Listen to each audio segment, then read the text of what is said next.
Hello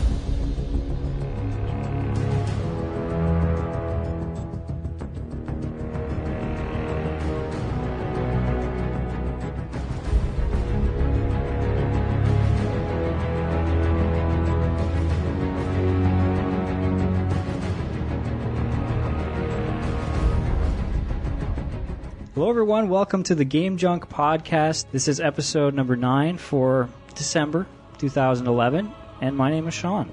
And my name is Frank. My name is Andrew.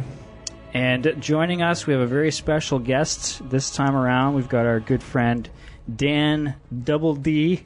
Hey, what's up? Now, we should talk about why Dan is on this show. There's a very big reason why we brought him here, because we're going to be reviewing Batman Arkham City. And how many hours would you say you put into Batman Arkham Asylum? Countless. I beat it 4 times. Okay. I have 4,000 achievement points in Arkham. I beat the regular version on the Xbox, the regular version on the PC, Game of the Year edition on the Xbox, and Game of the Year edition on the PC. Hey, let's not beat around the bush here. He didn't just complete them. 1,000? He got 1,000 each one. And that includes beating all the challenge arenas with 3 bats. That's right. I'm pretty hardcore. He's very good. Very good. So, yes, his opinion on Arkham City will matter. And just a nut about Batman in general. It's true. He loves Batman. Nightwing is his Twitter name. Yep. Nightwing 12, pardon me. So we will be getting through a review of Batman Arkham City. We've also got lots of news, and in Hot Button, we're going to be talking about Game Stopper bugs, or just bugs in general, games being shipped with bugs. And we're also going to say this right up front, top 5 games based on comic books or superheroes. So we'll be getting to all that, plus a lot of your junk mail. Actually, it hasn't been. Usually I'm used to saying every time we record this, it's been like half a year. Really sorry about that. But we actually made an effort to try and get this one out before Christmas, because come January we're going to be doing our best of the year countdown, whatever you want to call it. So we're no longer bi-yearly. Yeah. Now, I want to mention also, I think I mentioned this on the last show, but we do have a Twitter account, twitter.com/GameJunkPodcast, and been trying to post fairly frequently just links to news stories and interesting things going on in the game industry. And basically, we'll post it to the Facebook, and then that will post to Twitter. So you can either follow us on Facebook or on Twitter or both. But we do have sort of an official website as well, just for the podcast, at GameJunkPodcast.com. So check those out and, keep in touch with us. So we do have a lot of stuff to get to. I figure we should just jump right into some news. And I know Frank is itching to talk about a few things here with regards to the Spike TV VGA Awards. Well, I guess it's just the VGAs. I don't have a lot to say about that. I want to get into the trailers. That's what I mean. We'll talk about the awards, and then we'll get to some of the trailers, because this is kind of becoming a big place for people to premiere, trailers for new games or just to announce new games. But first of all, Game of the Year goes to Skyrim. Anybody surprised at this one? No. Not super surprised, no. Everyone I've know that's played it absolutely loves it. So, and I got to say, I've played about 5 hours, and I definitely like it more than previous Bethesda games. As do I, which is saying a lot. But I think it's really bad, like, navigation-wise. Like, trying to get from point A to point B is not good in that game. And I would kind of like my hand held a bit, and that game doesn't do that. Well, so it sucks time looking for stuff, and I hate that. Right. Definitely not my game of the year. You can rest assured that it's probably not even in my top 5. What? But journalists love it. They love it. Well, here's the thing, though. I'm a little surprised that it won, just because out of all the ones that were up for Game of the Year, there was also Batman Arkham City. Like that better. Legend of Zelda Skyward Sword, Portal 2, and Uncharted 3. Well, my Game of the Year, or my probably biggest contender, isn't even on that list. Crazy. But out of all those games, to me, Skyrim is the most. It's the most gamers game, if that makes any sense. You know what I mean? Like the average person is probably not that interested in Skyrim, but if you're really into games, you're gonna sink a ton of time into this thing. I hate that games are judged by how much time they take to beat. Like, who gives a fuck? Who has time? I care because I'm not going to play it if it takes too Well, yeah, long. that's what I mean. Like, Is anyone else surprised that Call of Duty isn't anywhere to be seen on any of these awards at all? It's a good point, actually. I mean, I haven't played it. I don't know if it's good or not. I've but only I'm played sure multiplayer, so But I would, Spike TV is like the man's channel, right? I thought that would be the man's game. but it did they win weren't Best lining- Shooter. Oh, did it? Oh, Yeah. okay. Like we were talking about, and you mentioned this before the show. You want to get into it a bit? Yeah, I do. So, like, my thing is Skyrim wins Game of the Year. But if you look at the individual categories per platform, Xbox 360, PS3, PC, all games that Skyrim are on. And it's not even in consideration. Yet, for Game of the Year, you got Batman Arkham City, which won on 360. You've got Uncharted 3. Did that win on PS3? Yep. So, I mean, it's not like they were picking and choosing, and I'm sure Zelda won for Wii, Yeah. right? So it's not like they were picking and choosing And Portal 2 games won that for were Best PC. Yeah, so I'm sure it's not like it's almost like here are the 5 best games, and we're just not going to. But I don't know why Skyrim wouldn't be included in any of those other ones. It's obvious that it's pretty much. It's not like there's an academy per se voting on this stuff. It's a celebration of the best games of the year, and that's all it is to it. It's an excuse to make money on a TV show and sell advertising time for big games and new announcements. Like, And it's celebrating games, which I'm okay with, but I don't put too much stock. I'm fine with that too. Why don't they just have like the top 5 games of the year and count them down, right? Regardless of like, obviously the console doesn't matter at all. Because really, they're just taking like the top 5 game of the years and then doling them out to each one of the top platforms, and then having them so if they don't win game of the year, they win one of those. So really, there's no point in having any of them. It's really just saying like, here are the top 5 games of the year that you should play, and we're gonna pin a medal on you to make you look funny. Well, I guess like my question about this in general is like, is there some sort of award for video games yet that is kind of agreed upon that people think means anything? And like, if so, like, would it be the VGAs or? Not that I know of. I don't think there's anything. I mean, I think this is the biggest one, but I mean, mostly that's just because it's, it's on TV. Well, I think it's isn't the only one on TV right now? Yeah, probably, yeah. So it's the only one that gets televised. I mean, IGN is a huge site. They do like a game of the year type thing. Every website outlet does a game of the year type thing. I guess it depends on. I mean, IGN's probably the biggest. Would you consider them maybe have the most viewers then? Maybe that's the biggest? I'm not sure. Yeah, it's hard to say. I really think, and I know we talked a little bit in the past about, reviews for video games and how there's all this bias and stuff, and it's hard to get away from. I think that's one of the reasons why you're not going to see something like this unless, like you guys said, unless it's voted on by people in the industry.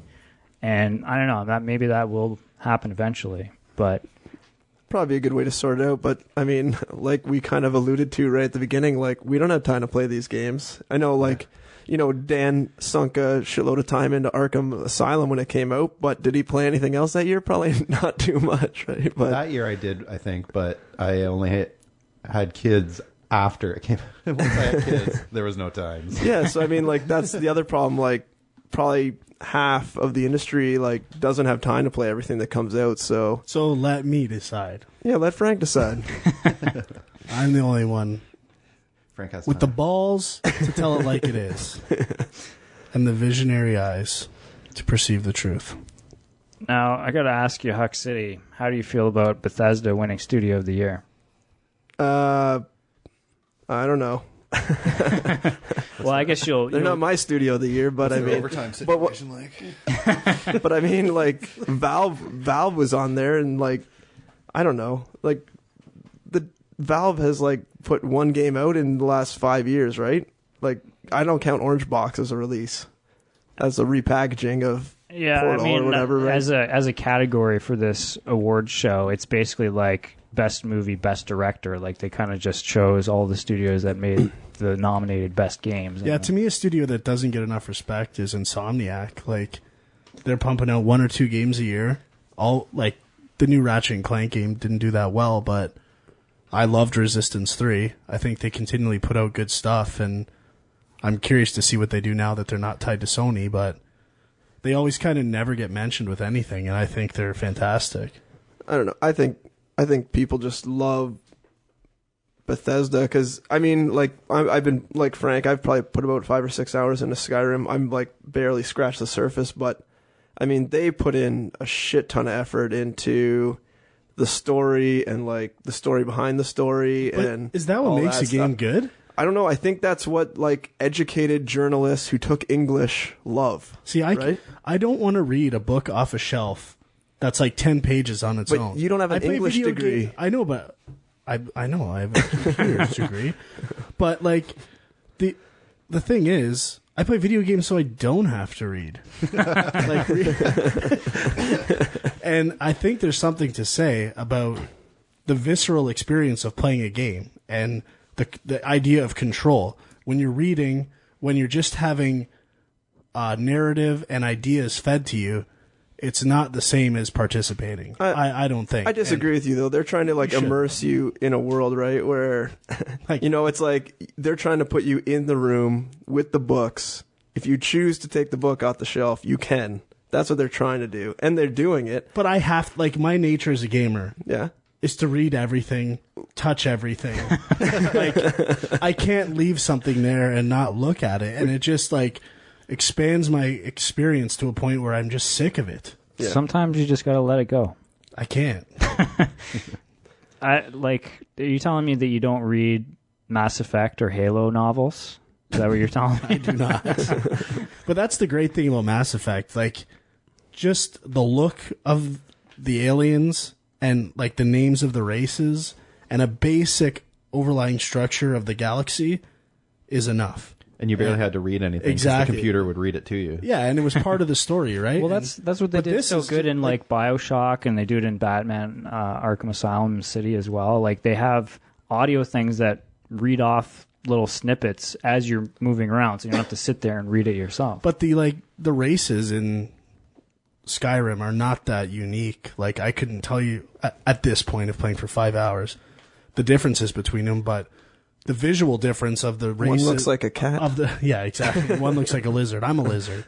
But like the races in Mass Effect, like, there's no cut and dry about stuff, which might not be as realistic, but it definitely helps just understand content naturally without having to read books. Well, they did who did it? BioWare. They really did a good job, especially in Mass Effect 1, like, kind of like showing you these weird aliens, and then just, you know, you'd go up and talk to them, and they wouldn't really, like, outright say, like, I'm an alien from this planet or wherever, and I don't like humans or whatever. They'd kind of weave it into the story where, you know, they're bitching about someone else, and then you kind of, like, through that style of, I don't know, whatever you call it. I don't have an English degree either, but storytelling. Yeah, but like it's, you know, more runaround. They gave you the runaround. Well, and a lot of the class differences and stuff are, like, embedded in their emotions and, like, the way they talk to humans. Or if you'll come into a situation where a Quarian and a whatever are fighting each other, you start to understand those races don't get along and stuff like that. It was just, and, like, with the Krogan, how they, like, hate everyone. Yeah, they're awesome. All right. Well, I guess you guys will talk probably a bit more about Skyrim when we get to stuff we've been playing. But okay, let's get into trailers and new announcements. First one, I guess we should talk about is Naughty Dog's. Is it The Last of Us? That's what it's called. So, is this like what they're doing in place of another Uncharted game right now? Like, is that team working on this? I heard something about them splitting off and having 2 games going, one Uncharted and this one. But I don't know if that's true or not. I think I heard that as well. Like, I find it kind of interesting. Like, we're going to talk about Fortnite as well, which is Epic's new game that they're doing after doing 3 Gears of War games. And it's weird how we've come to almost to the end, what you would think is the end of a console cycle, and now they're starting up with new original IP again, as opposed to just doing more sequels. Like, that's kind of how it always works, right? Like, you get a new console, some new game will come out, it'll do really well, and then you'll get part 2 and part 3, and then new console, and then start over again. But now they've kind of outlasted the trilogy, and they're doing new stuff. But so anyway, The Last of Us looks kind of like a zombie game. Gotta say. You love Naughty Dog. What's going on here, I do Frank? love Naughty Dog, and I am not impressed at all. I'm done. What? Like, zombie games, did they really have to go? People are saying it's not a zombie game. It's not a zombie. They don't use the word zombie anywhere. They're cauliflower heads. But like it looks like a zombie game. It smells like a zombie game. It might be a zombie all they're trying to do. Well, I think I saw interview saying like they want to like prove that games can be story. Not that they haven't done it already with Uncharted, but it looks like they're just trying to take Walking Dead or what's the Will Smith? I am Legend, like that, and put it into a game. Yeah, I believe me. I have faith in them. I'm hoping that it comes around, but initial impressions are not good. I don't even think it looks that amazing. Like, it looks like the Uncharted engine to me. Like, well, even I don't know. I think the main character actually just looks like Nathan Drake with a beard. Yeah, and the girl looks like Ellen Page. Like, yeah. I thought it was CG. Yeah, is this actually in game? Yeah. Oh well, that there's a thing at the beginning of the trailer that says this is directly from a Captured PlayStation from a 3. PS3 console. Playing a movie. Yeah. Pre-rendered video. But I mean, I mean, it does look like I Am Legend to me. It looks like it's very focused on like these are the last few people. I mean, it's called The Last of Us. But it looks like Enslaved looked like this too. Like the first few levels of Enslaved looked very similar. Yeah. But I gotta think that maybe, just maybe, that trailer for Dead Rising or Dead Island that we've talked about so much had some influence on this game, because people thought when they saw that trailer that it was going to be about this family. I think it had influence on all these stupid trailers. Well, influence on the trailers for sure, but I'm saying the actual concept for this game almost is what people thought Dead Island was going to be from that original trailer. Sure, yeah. So, I don't know. I mean, I think that's kind of interesting, but I want an emotional response. Like, when protecting my daughter and I die, like, that should bring an emotion. Who fucking cares? Like, give me a break. I'm getting over that whole... So we're going to get into it. right now? No, it'll be coming up in a bit. Okay. So, any other thoughts on The Last of Us? I mean, I assume we're all fans of Naughty Dog stuff. Yeah, just not enough to go at this point. It'll probably be good. Looks like a typical trailer to me. Yeah. Nothing to go on. All right. What do you want to talk about next? Alan Wake, American Nightmare? Sure. Anything to say about this? Nope. Looks like a nightmare. If it's cheap, I'll probably check it out, I think. But so it's supposed to be on Xbox Live. But $15 is a little pricey for me. I think I'll wait till they always have sales. Wait till it's like 200 points. Or you get... This is Dan D's deal of the day over here. 50% off Xbox points at Zares. Right, exactly. But, like, is it going to be... I don't understand. Is it actually going to be, like, a full-length game? Or is it supposed to be, like, they're going to release it in episodes or something? Like, I have no idea. If they refer to, like... Isn't he the bad guy? Like, he sees some, like, Snoochie or something? He makes Mr. S. Yeah, Mr. S. Or whatever. Snoochie, I can't... Yeah. Snoochie Boochie. So I thought it was the corniest trailer of all of them, and like the gameplay looks exactly the same as Alan Wake did. Like, and how long ago did Alan Wake come out? 2 years ago? And the setting is similar. The same, yeah. It's dark. He's got a flashlight. It's like a town. There's a drive-in and some Gas other station. stuff.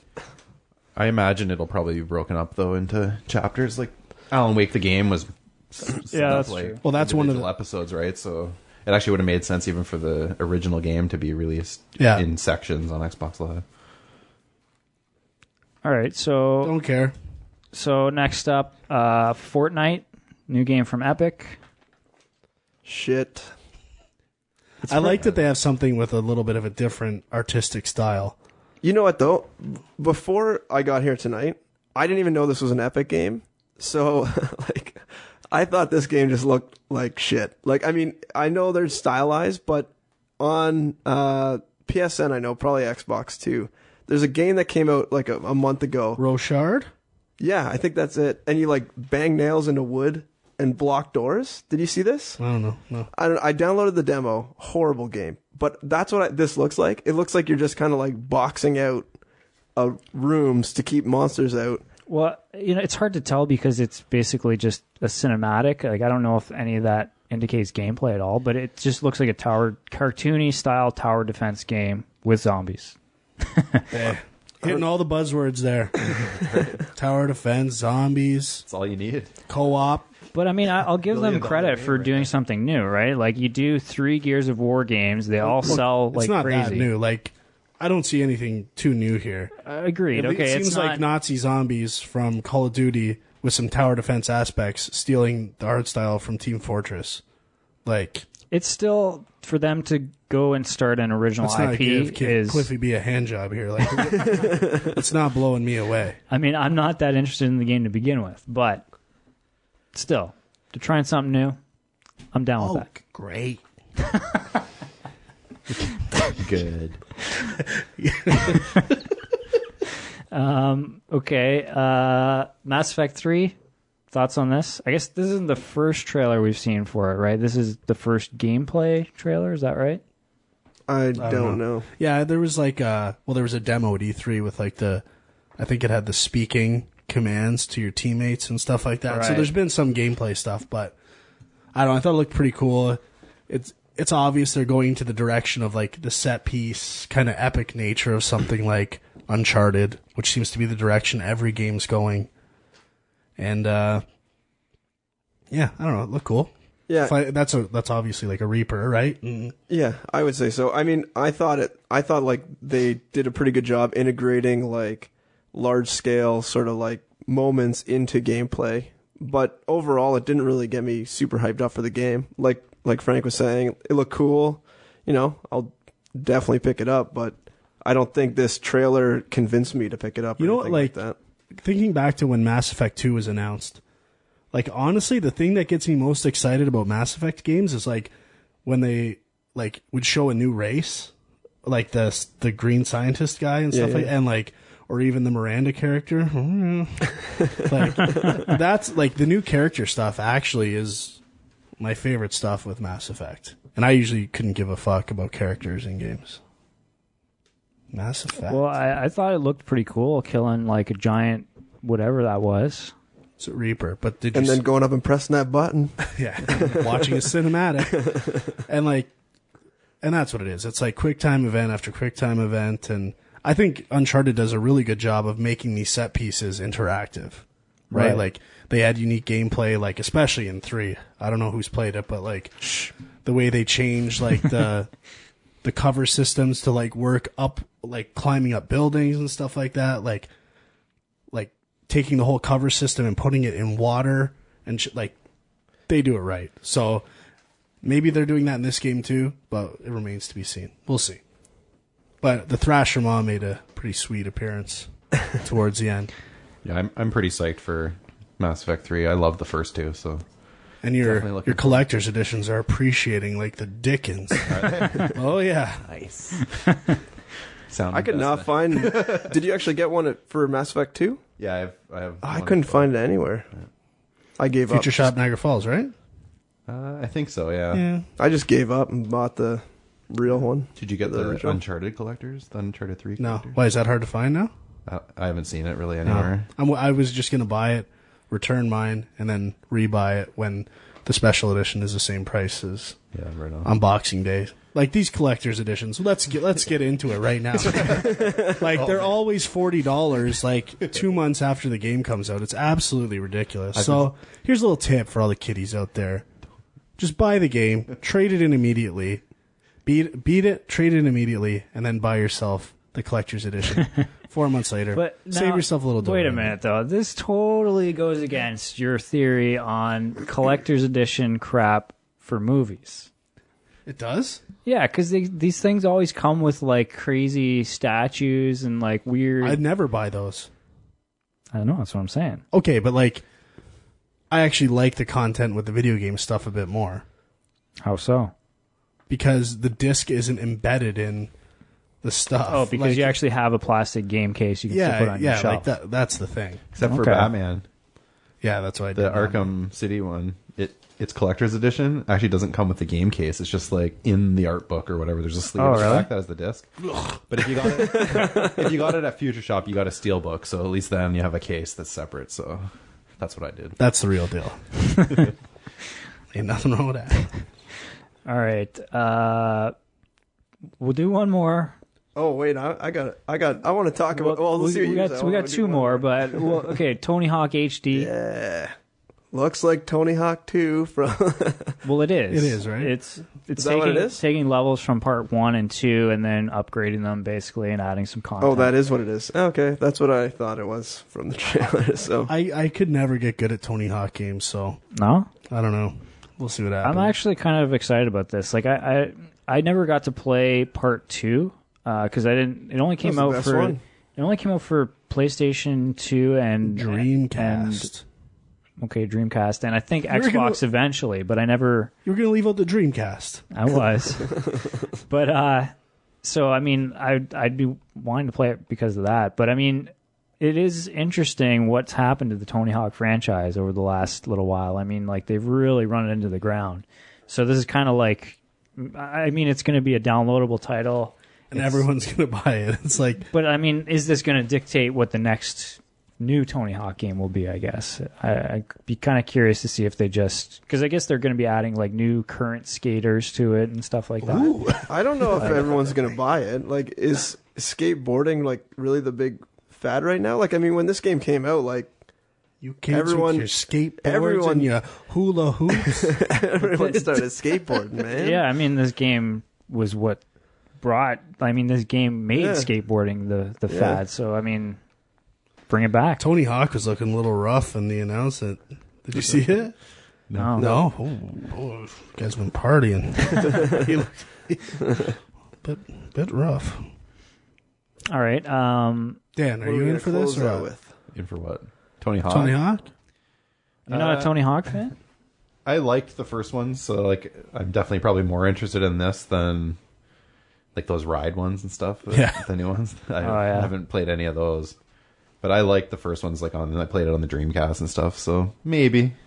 But again, when it's 200 points or something like that. You got to realize though, Dan's buying all points at a discount, so it's even he finds the best deals on points. So it's even cheaper for him every time. So he should really buy everything. We can have a Dan D's discount drive extravaganza section. And don't let him fool you. He really does end up buying everything at some point. he's being all picky. He buys everything when the price is right. All right. So Metal Gear Rising. Does it have another part of the name? Yeah, Revengeance. Oh, Revengeance? Revengeance. Oh my god! All All right. right. Even a word. So let me get this straight. So new Metal Gear game. Rayton's the main character. Mm-hmm. Not developed by Konami. Mm-mm. No. No, you're right. Okay. And is what's his name involved in it? Oh, Kojima will be overseeing production. Okay. You can rest assured.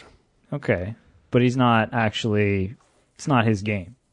He's not designing it from the ground up. I don't know, to be honest. Don't Okay. care. All right. So what's everybody's thoughts on this? That was one graphic trailer. At least it's a trailer. At least you see some of the gameplay. Like, it's not like a cutscene or some other bullshit. And that's... I'll let everyone else go first. I'm going to... Well, I have to give it that for sure. I think like a lot of those other trailers seemed like it was just cutscenes. It wasn't gameplay, right? So I don't know. Mass Effect 3 had some gameplay. yeah. running from pushing a button to running to another part of the level. But that's the Taking- game, apparently. I don't know. I've never been into the Metal Gear games. Well, this isn't a Metal Gear game. Yeah, so we'll see. Like, if there's 8,000 cutscenes in this, I'm out. But you did say, as you were watching it, you will not be buying this game, correct? yes, that's right. I won't be. See, I find it pretty interesting just because I know people hate Raiden as a character in Metal Gear. And I never really played Metal Gear 2. I played like an hour of it, so I barely know what Raiden's all about. But I just, it seems like it's a bit of a risk. Seems like it's something that maybe people wouldn't be interested in. Oh, I'm sure no one's interested in it, but I am. In fact, watching this trailer today, it's changed the landscape of my mind. I can't even... I had a really weird effect on me. You know, I'm getting to this point. I talk about it every show. I'm so sick of Who thought this was fun? No. I'm so sick of these games all becoming the same thing. An action-adventure with epic cutscenes and RPG elements. And I want to get back to when games were about, you know, new mechanics, like a cool new idea, a different way of playing. And ducking? No, like the slicing thing I'm sure is going to be awesome in the context of the game. And it's being developed by Platinum Games. And this alone has, at least for today, it might change tomorrow, but for today, over the holidays, I'm playing Bayonetta and Vanquish. Because those were games that had new gameplay ideas, fun mechanics, different ideas. And, like, for some reason, that's the game I want to play right now. Did you ever play... I don't want to play another Uncharted. Did you ever play the Ninja Gaiden Sigma games? That's another one that I want to play again. I did play 2. They seem very similar, like, just kick-ass action. They're just a little too frustratingly difficult at times. Like, but, I don't know. That's the gameplay experience I want to get back into. And I miss it. Well, I mean, I liked Vanquish a lot, and, you know, watching the trailer, I did say it looks like Vanquish, and I didn't realize that Platinum Games, I knew they made Bayonetta, didn't realize they also did Vanquish. So, I don't know, maybe I am a little interested, but, you know, the whole thing with these action games, like you're talking about, like the Ninja Gaiden games and stuff, like they get to a point where they're trying to be so fast and hyperactive and everything, it just gets like you can't control it because it's so fast and it becomes frustrating. But, you know, maybe that's just me. I don't know. I guess I respect the fact that they're not trying to appeal to everyone. I think games now, you have to appeal to the RPGer. You have to appeal to the person who likes shooters. The person who every game has to accommodate to everyone in the world. And I like that. I'm starting to want to get back to games that are just like, certain people are going to like these games. If I like them, that's good, and I want to get really good at them. I think you're right on that point, though, that now games that don't fall into that kind of like appeal to everyone category are getting more like acclaim and selling better. Like, I would say Skyrim falls into that category. And I would say Dark Souls? Yeah, Dark Souls, Demon Souls falls in that category. Like, games like that are starting to get more of the, you know, more of the dollars. Hells yeah. And more respect, for sure. Yeah. But I mean, I think you could argue that somebody like Hideo Kojima is like, if there's a video game auteur out there, somebody who's just making the game they want to make, not trying to, you know, make a blockbuster that's going to sell, he's got to be in there somewhere. Like, he kind of just does his own thing. And yeah, people get pissed off that Metal Gear games have way too many cutscenes and this is ridiculous and this story makes no sense, and he doesn't care. He just makes the game he wants to make. I don't know if he was involved in this trailer, though, because I didn't see any girls with gigantic breasts or girls that look like they're underage. Well, Raiden kind of looks like an underage girl, but that's true. It's half of his appeal. All right. Any other Spike TV, VGA things? Enough! All right, well, move on. The voice of Frank has spoken. You're seeming pretty. I'm fired up. Pretty I'm worked fucking up fired here. up today. If you can't tell, I can tell. All right. So let's do a couple more news stories. GamePro magazine closed their doors this month. They're officially done. Gonzo. Sean, you didn't take this well. I was definitely upset. Let's put it that way. But, shed a tear. But I mean, you know, on the one hand, you look at it and it's like, okay, yeah, print magazines are dying. Everything's going to the internet. It makes sense. But on the other hand, there's GamePro's been around for quite a while, and along with Nintendo Power, and I guess what were some of the other early electronic game monthly, like they've been around for so long, and they just kind of are a fixture, when it comes to games. I'm pretty sure the first gaming magazine I ever bought was GamePro. Yeah, with Gremlins 2, the new batch on the cover. Nice. And I don't know. Like, did you guys have subscriptions to any of these magazines, or? I had a subscription to EGM at one point, but I don't think I had one to GamePro. But I definitely would buy like a lot of issues. I remember when they used to come with, especially the PC game magazines, like you'd actually get demo discs. And stuff. Yeah, that was definitely a big seller for those. Yeah. I wouldn't subscribe, because if you subscribed, you got them like a week later, then you could buy them on the shelf. Really? Oh yeah.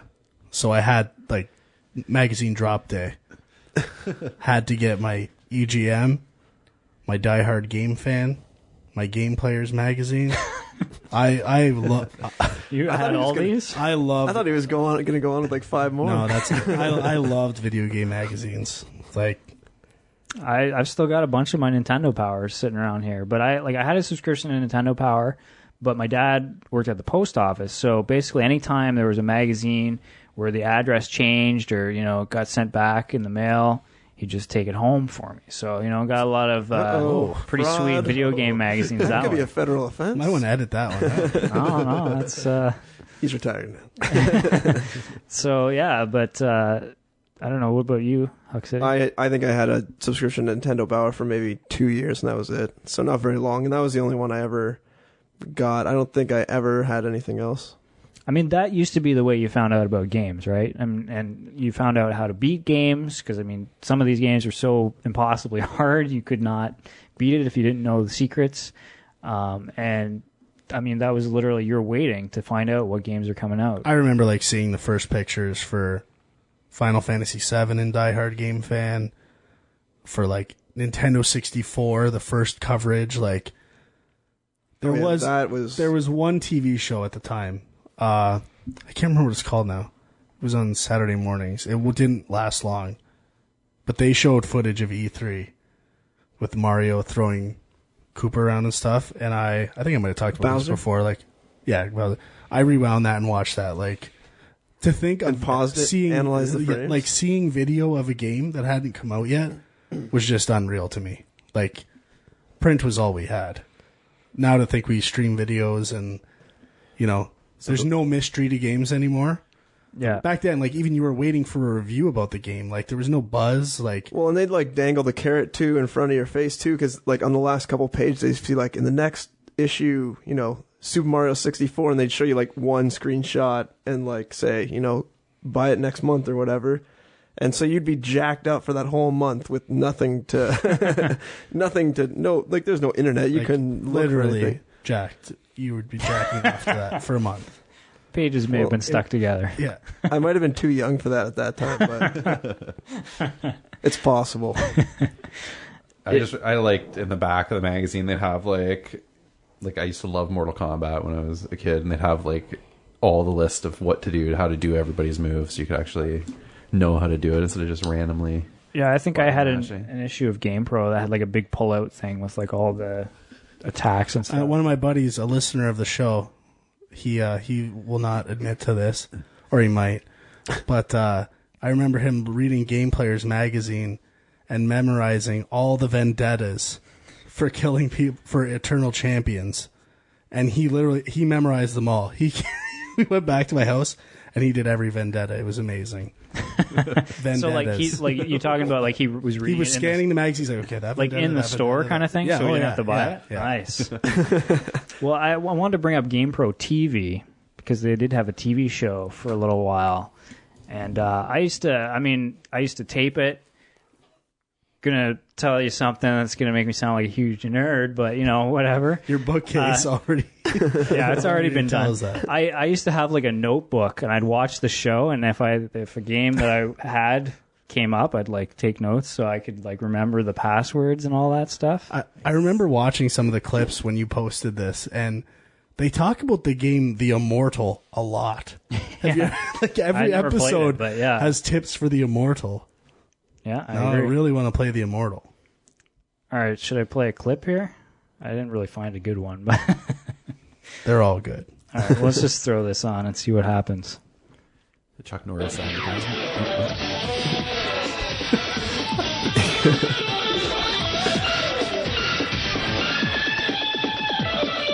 Pretty sweet theme song. Today on GamePro. Oh, this doesn't even have Brennan. The hit series Mega Man with Mega Man 4. Live this is JD. comes to your home in Yeah, but they're just introing it. No, they got rid of him after a while. Let's wait. You better hope this says Brennan. Climb aboard the monster train with bonk and warp past an entire world. All this and Mondo more. Mondo more. Look at that camera work. Hello and welcome to GamePro. Hey, you're gonna B-Man is out. How could you pick an episode without It was B-Man? episode number 3. I don't know. I figured that's he was the guy on who it. missed a bunch. That was a terrible. Yeah, that's not cool. Let's get a quick clip of B-Man. Rocketeer. Oh, Racketeer. Take a hop through space with Bucky O'Hare. All this and more on GamePro. Just doing the Keanu impression. Here we go. Hello, everybody, and welcome to GamePro. I'm JD Roth. And I'm Brennan. Yeah, it's time to check in with the Game Lab Gizmo techs here. We're going to see what they have for us today, okay, bud? All right, what do we got that's chilling and hot today? Give it to me. What do we got that's killer hot? Oh, baby, you know what this is? You want to hold on to it for me? Sure, dude. Psych. Ha, this is the... Psych. So this is where you got Bud from, though, right? Yes. But after watching these, I vowed never to say it again, but I have not held to that. Oh, amazing show. So anyway, rest in peace, GamePro. Hopefully it comes back. What a rating system, too. The faces, the cartoon faces. Yeah. Actually, that's a good point. Do you remember, like, it seems weird to me now that they actually rated games, like, they would have graphics, they would have sound, which, I mean, it seems weird to me that that would be like a category unto itself. They would have, was it fun factor? That was the last one. What was the third one? Challenge. They had challenge. Challenge and fun factor. Which is crazy. Challenge. Yeah, why is challenge like... This game's super hard. Like, nowadays, that's like the worst thing you can do in a game is be too hard. And how would you rate that? Would a high score be challenging or easy? No, a challenging is like, it's so hard you can't beat it. And that was a good thing. Yeah, it would get like a higher score because of that. Yeah, okay. Yeah. It's ridiculous. This game's awesomely hard. So, all right, let's talk about a few quick news stories regarding Nintendo. Number one, I guess there was a new firmware update for the 3DS. We're all playing our 3DSs still, right? I'm playing your original DS, Sean. Nice. It's pretty good. I played a bit of Mario 3D Land. Yeah, I've been playing a bit, actually, of that and Mario Kart 7. All right. So I guess they released a firmware update, and they have some changes to, I guess, some of the games and some of the software that's built in, including, I guess it's the Street Pass thing. Is that what this is for? Mm-hmm. So they added something called accomplishments. Kind of strange because it almost sounds a little bit like achievements. I'm liking what I'm hearing. But the thing is, I mean, it's just for a couple of these built-in applications, and basically, it gives you challenges and things that you're trying to, do. And I don't know if you actually get anything for it, but it seems like Nintendo may finally be catching up with Microsoft and Sony. Oh, it's about time. Pretty excited about this? Yeah, I don't think it's going to happen, though. It seems like these are things that are tied more to the system than to a game. Like, all the save stuff is still on a cartridge, so until it's tied to, like, a profile and stuff, I don't think it's going to happen, but you never know. All right, well... I hold out hope. Well, they'll know that for the Wii U. You gave them so much money by putting in so many cartridges, and they'll thank you for it. Yay.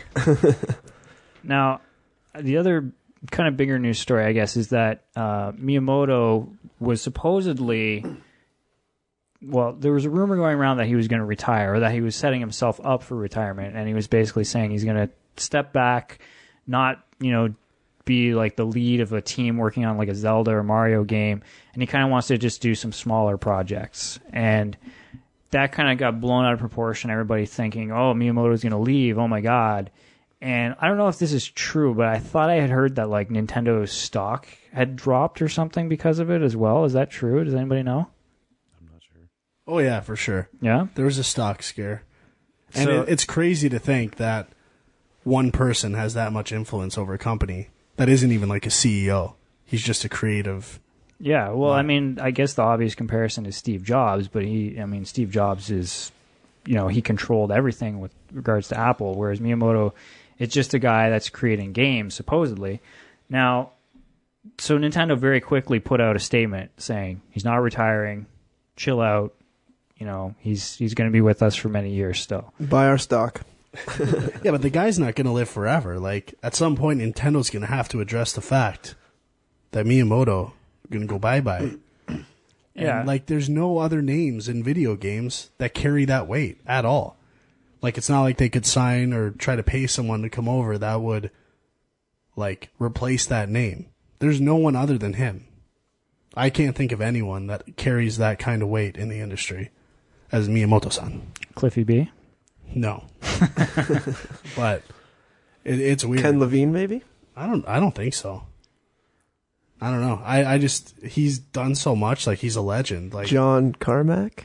there could be at some point in the future, but like, to think of his origins of like the major franchises like Zelda, Mario, like, it's insane. There's no one like that. Yeah, and I mean, I guess specifically, there's nobody else really in Nintendo that's a huge name, Like, I mean, there's a few people that have created some of the other franchises. Like, I know there's the one guy who created Metroid, and I think he's still doing some stuff. Like, didn't he also do Super Smash Brothers? I could be wrong on that, but like... Either way, you don't know his name. Yeah, I don't know his name.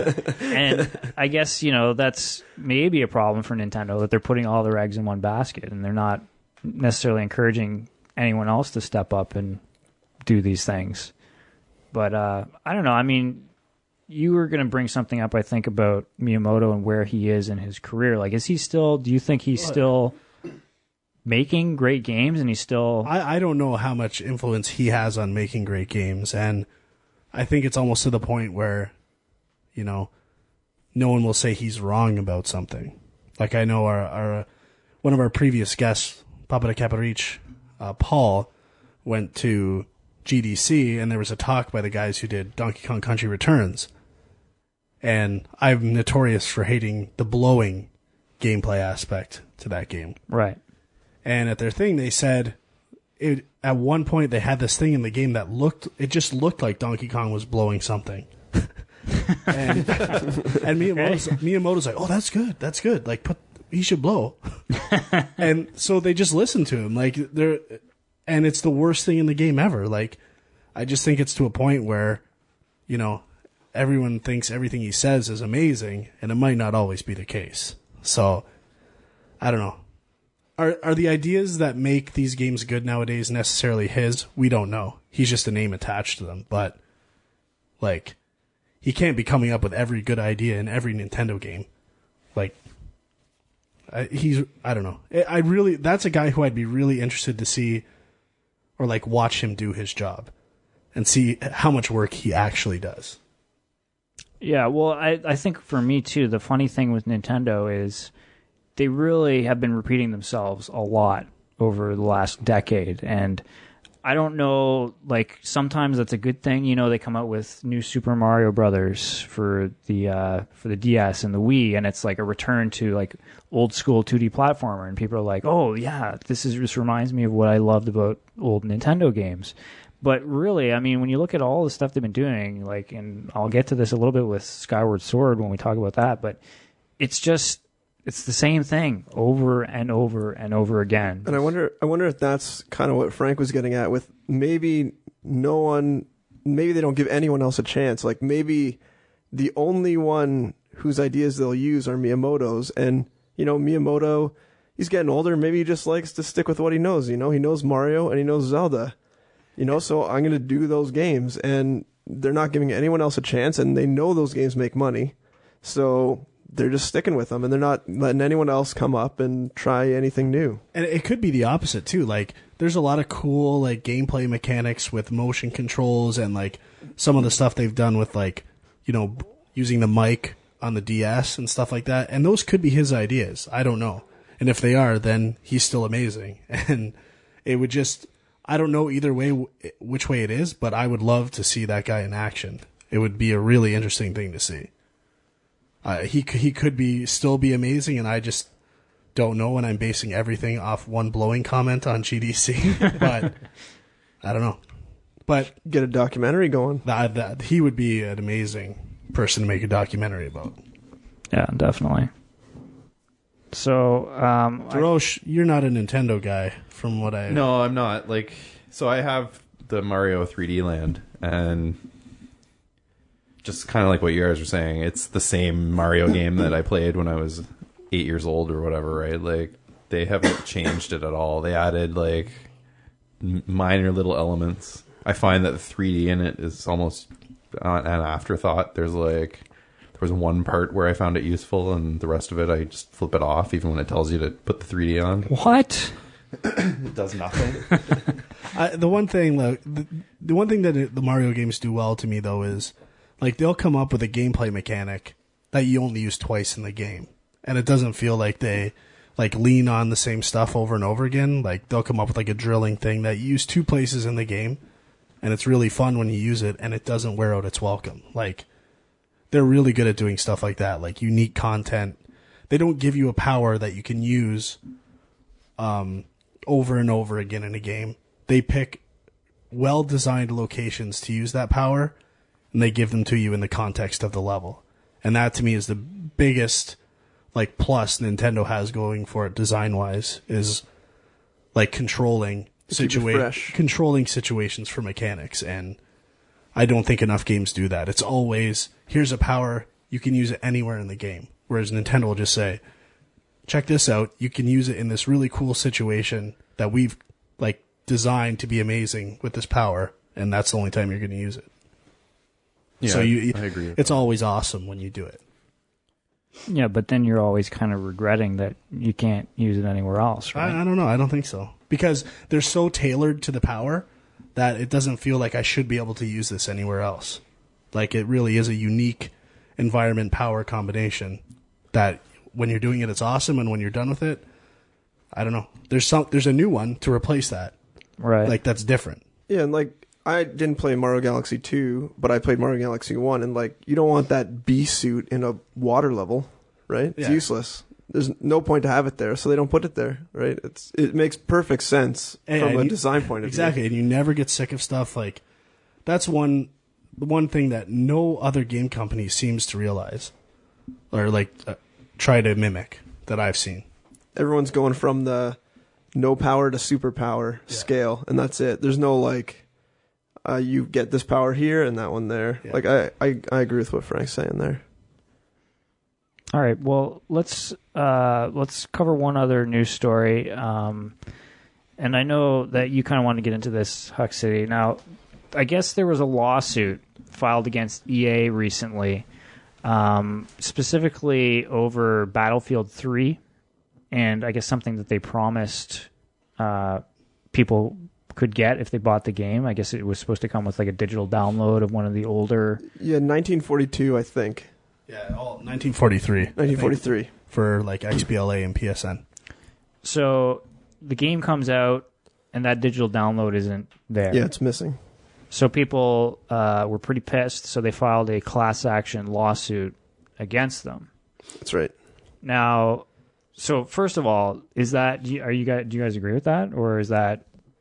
I personally hate that people actually feel entitled.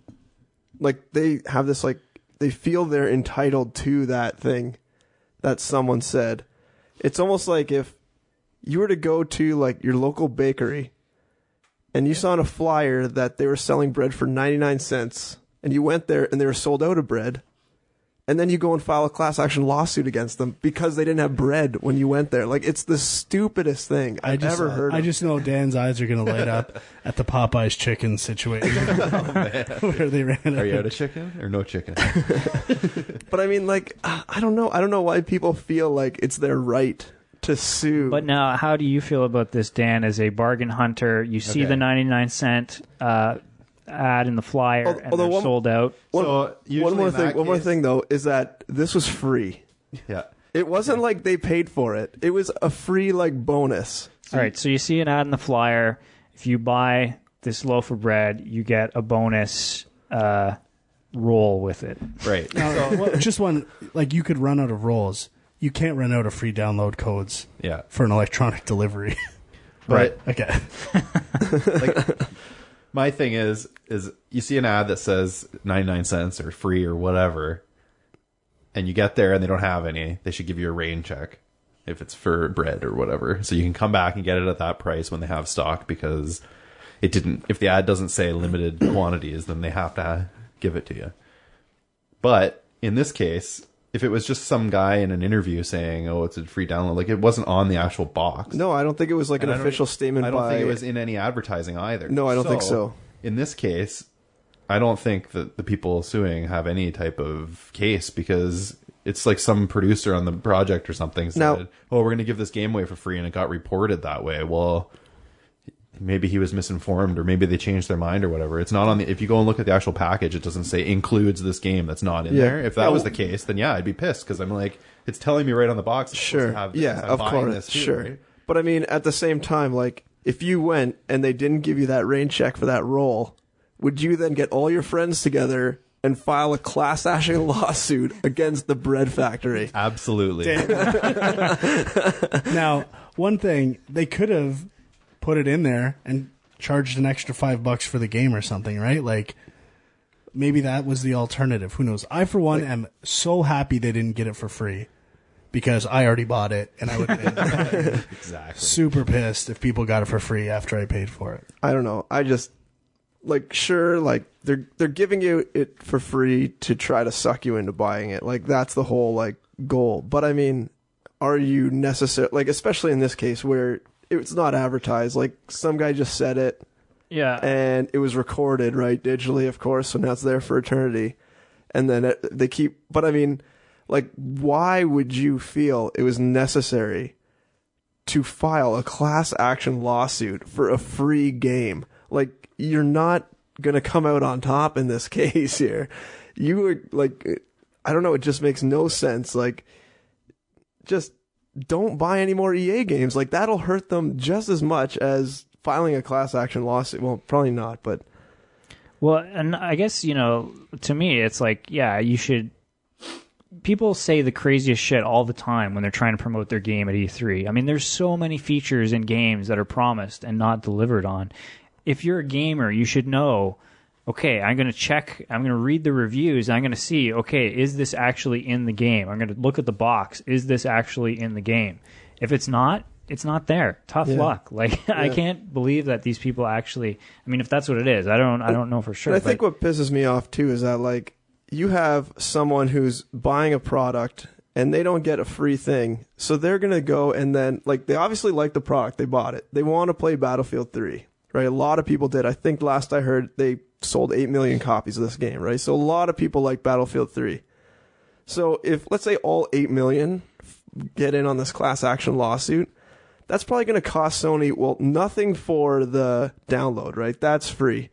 But for the legal fees, it'll probably cost them millions of dollars. And let's say it wasn't EA, right? Let's say it was a smaller company. You know, you could potentially bankrupt this smaller company, and then you're never getting a Battlefield 3 game ever again because you wanted your free fucking 1943 download code for free. And now you're never going to get another game from these guys again because, you know, you're so full of yourself that you wanted. Yeah, what about when EB runs out of pre-order bonuses or codes? Do people file a class action lawsuit against them? Or what happens when you pre-order shit from EB and then they sell it off anyways? Yeah, you they don't get it. Yeah. Well, that's worse. It's nothing. It's lucky if you get it. If you don't, suck a I don't dick. know. I just can't believe that, like, video game people, like, feel so entitled. Like, video game consumers feel so entitled to shit that, like, in this case, not even really officially promised to them. Well, and apparently this did cause Sony and some other... Was it just Sony, or was there other companies? I don't know. I know Sony for sure. We looked it up, but I thought I heard somewhere else, but maybe I don't know. So they updated their terms of service on PlayStation Network. And in order to log into it, you have to agree to these new terms of service. And in there, you basically waive your right to file any sort of class action lawsuit against them. So they're covering their asses now. And I love that. I don't, like, they're providing a free service to you, yet again, free. And, like, so if someone calls you a bad name on there, like, are you going to sue the people who are providing you a free service that you've just used for probably 200 million hours? Well, but there is one thing, though, that does make me a little concerned about this. I mean, it's interesting that it's Sony, the same company whose network was taken down by hackers and potentially leaked a bunch of people's private information, right? So I don't know if that's partially what they were thinking too, but you know, I'm sure every other company is going to follow suit now. I'm sure Microsoft's going to do it. I'm sure Steam's going to do it. I'm sure everyone's going to do it. But like Steam got hacked, like eBay gets hacked, everywhere gets hacked. Like I'm sure they have some sort of terms of service that are protecting them.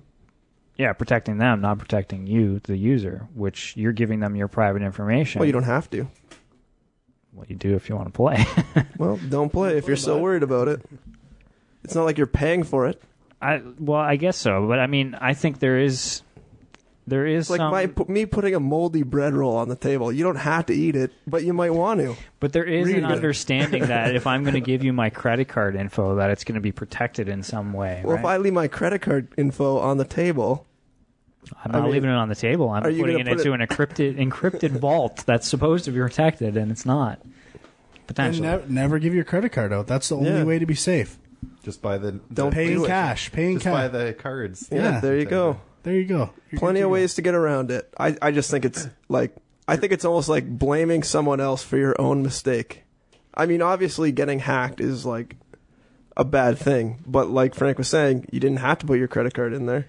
There's also a problem here, which is that there are still people who are afraid to go play online and download games online because they don't want to give their credit card information. That's fine. Keep being afraid. Keep living with your head in the sand. But Sony is screwing themselves, is what I'm saying. And they're not helping. Why? They don't make any money off people playing online. And you know what? You can download games from PSN. You won't lose anything. You know why? Because credit card companies have insurance. And if you can prove that they stole your shit from your credit card, you tell them and they say, okay, I'll take it off your bill. And then they go hunt the people down. Like, that is why you get a credit card. If you paid with cash, you know, if Dan goes and buys his points card with cash and he gets his wallet stolen. At half price. He's not going to go sue Zares or sue Sony because he had his card and it got stolen, right? It's the same thing, just he doesn't have his credit card info there. There's no insurance in that case. Whereas with your credit card, there's insurance. Well, it depends. If it got taken out of my car, like... Sure, but you can't, car unless you have that receipt. Or whatever. Unless you have that receipt. Depends on what your deductible is. $7,000 for a points card. Anyways, this is probably gone way too long. Might be getting a little off topic at this point. All right, well... So back to bread rolls. So let's get into our review. Because I thought we're doing hot button. Are we skipping? We'll do a hot button afterward because you know. Oh, jeez. Doesn't hot button lead into the review? Well, it's related to the review, but I'm switching it up on the fly. I think we've gone like an hour for news here. Let's get to a review. Okay, all right. Frank wants to talk about Arkham City and how much he hated it. So, so Batman Arkham City, developed by Rocksteady Games, and anything else to say about that? Sequel to the blockbuster hit Arkham Asylum. Thank you. So Dan, why don't you kick things off here? You obviously know Arkham Asylum inside out. This game, they tried to do sort of an open world thing. What was your take on Arkham City? I did really like it. It's definitely probably one of the better games I've played this year, for sure. The only negative I have about it is that I thought Arkham Asylum was still much better. Okay. And it's, I don't know, they changed the combat a bit in this. I mean, they kept the core of it the same, but added like all kinds of extra little moves that you have to do. And then they had enemy, like, I don't know, it's weird because the stuff they added seemed like it was just, they took what Arkham Asylum did and just went like to the next step. Like, so now you've got another move and an enemy that you have to do that move to in order to succeed, which is what they had in Arkham Asylum. But I don't know, it just, either it's too much to keep track of, or it's, I don't know, like. You're talking about the shield guys and the shock stick guys? Right, Sure. so you have to like. I would say the knife guys stun and the that guy. the new dodge is my least favorite. Yeah, like, I don't like having that to either. dodge a new way for knives is my least favorite thing in the game. Like, I love the combat in Arkham Asylum, like to the point where like I'd start up a level and it didn't matter, like any of those combat rooms, I can start it and play the whole way through in one combo And not get touched. and not get hit and get all those bonuses. And it was just because I knew that combat. But I'm finding in this, and maybe it's just I need to spend more time with it.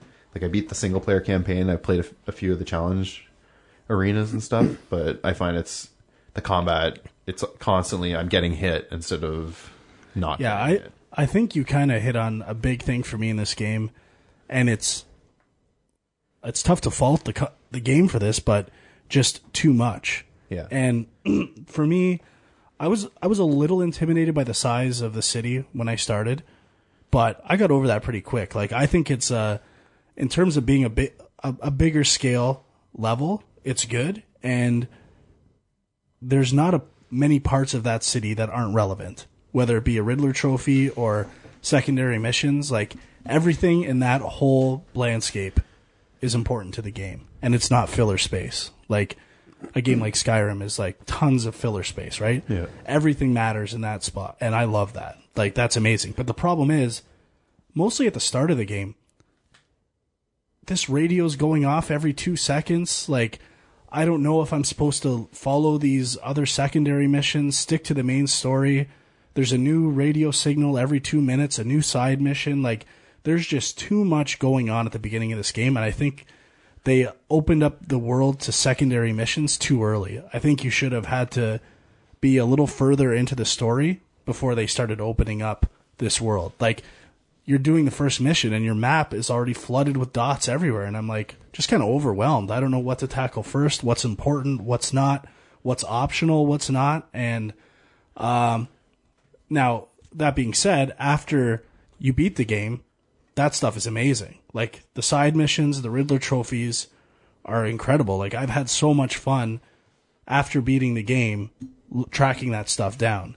So at the beginning it's a fault, but it ends up being one of my favorite things about the game. I just think they could have paced the game a bit better and been a little more cautious about when things become accessible to the Yeah, I think it's almost the way that they present it. Like, in Arkham Asylum, the side stuff of finding the Riddler trophies and stuff, you didn't have to do it while you're like, and it was kind of obvious. Like, it wasn't presented in a do this now, but in Arkham City, the radio thing comes on and it's like, quick, come over here or whatever. And you're like, oh, well, I guess I need to come over here now. Like, and you don't really, at first, when you're first playing, you don't know that that's not the story. So you're like, oh, maybe this is the story. I'm supposed to go like wander over here. Like, and Exactly. it isn't.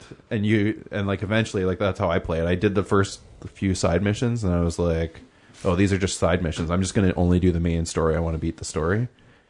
And that's probably another thing that I thought Arkham Asylum did better than Arkham City. Was the story. I thought the story in Arkham Asylum made more sense almost. Like, I found the Arkham City story to be just... I agree that... I mean, I think that was my only major complaint, is that, you know, they're trying... Like, the first one, it's such a great concept. Like, you're in Arkham Asylum. This is where all Batman's enemies are. So you've got boss fights all over the place because, you know, you have to catch all these people or whatever. This time around, I mean, yes, it's still like a city that's become a prison, but it just felt like, you know, they had to come up with these reasons for all these different enemies to work together, and it really did get convoluted and confusing by the end. Yeah, it seemed contrived to me. Like, this guy's here for, like, it's like, well, okay. Like, I don't know. The whole thing seemed like that. Like, it's Arkham Asylum got...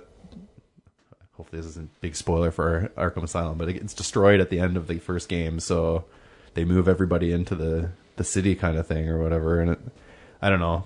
It seemed like they were stretching, and then I don't know if you guys saw the rumors, like the next game, Arkham World or whatever. Like, there was like a rumor online not too long ago. I didn't hear that, but I think actually it was like there was a Joker thing on the VGAs or something. There's some like video you could watch. So I don't know if like I don't know if open world suits it. That's maybe my thing. Like, I love doing the side stuff too, just like you, Frank. But like, I think, I don't know about Arkham World, but I think as far as Arkham City being called an open world game, I don't know that it's entirely an open world game because it is, like you said, Frank, like it's a map that's kind of self-contained. It's not like there's certain areas of the city that are unlocking as you go along. It's not like, you need to have some dragon that you fly on, to get to the other side of the world.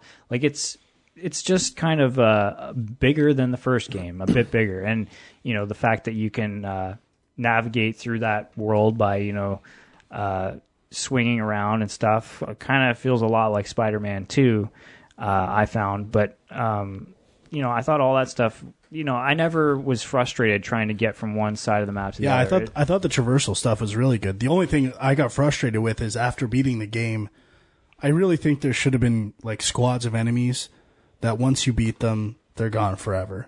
Like, I hate trying to do a side mission or an AR training and I glide by an enemy with a gun and now I'm like avoiding a bunch of guys and I'm not even trying to fight. I just want to try and beat these side missions, like, or the helicopters and stuff. Yeah, spot like it's so annoying. Like, just have a way to get rid of enemies if you don't want them there. That to me is a big design flaw. Now, did you guys play with the Catwoman code installed? I did, but so did I. I didn't do it until halfway through the game. Oh, so you missed because the whole start of the game is different if you put that code in. Yeah, exactly. Like, and you actually play as Catwoman first. Right, exactly. So I put the code in, and I didn't know that they were interlacing the two stories. Yeah. So I put the code in, I started up, and all of a sudden I'm playing as Catwoman later in the game, assuming all the previous Catwoman things had happened. And I was so confused. I'm like, what is going on right now?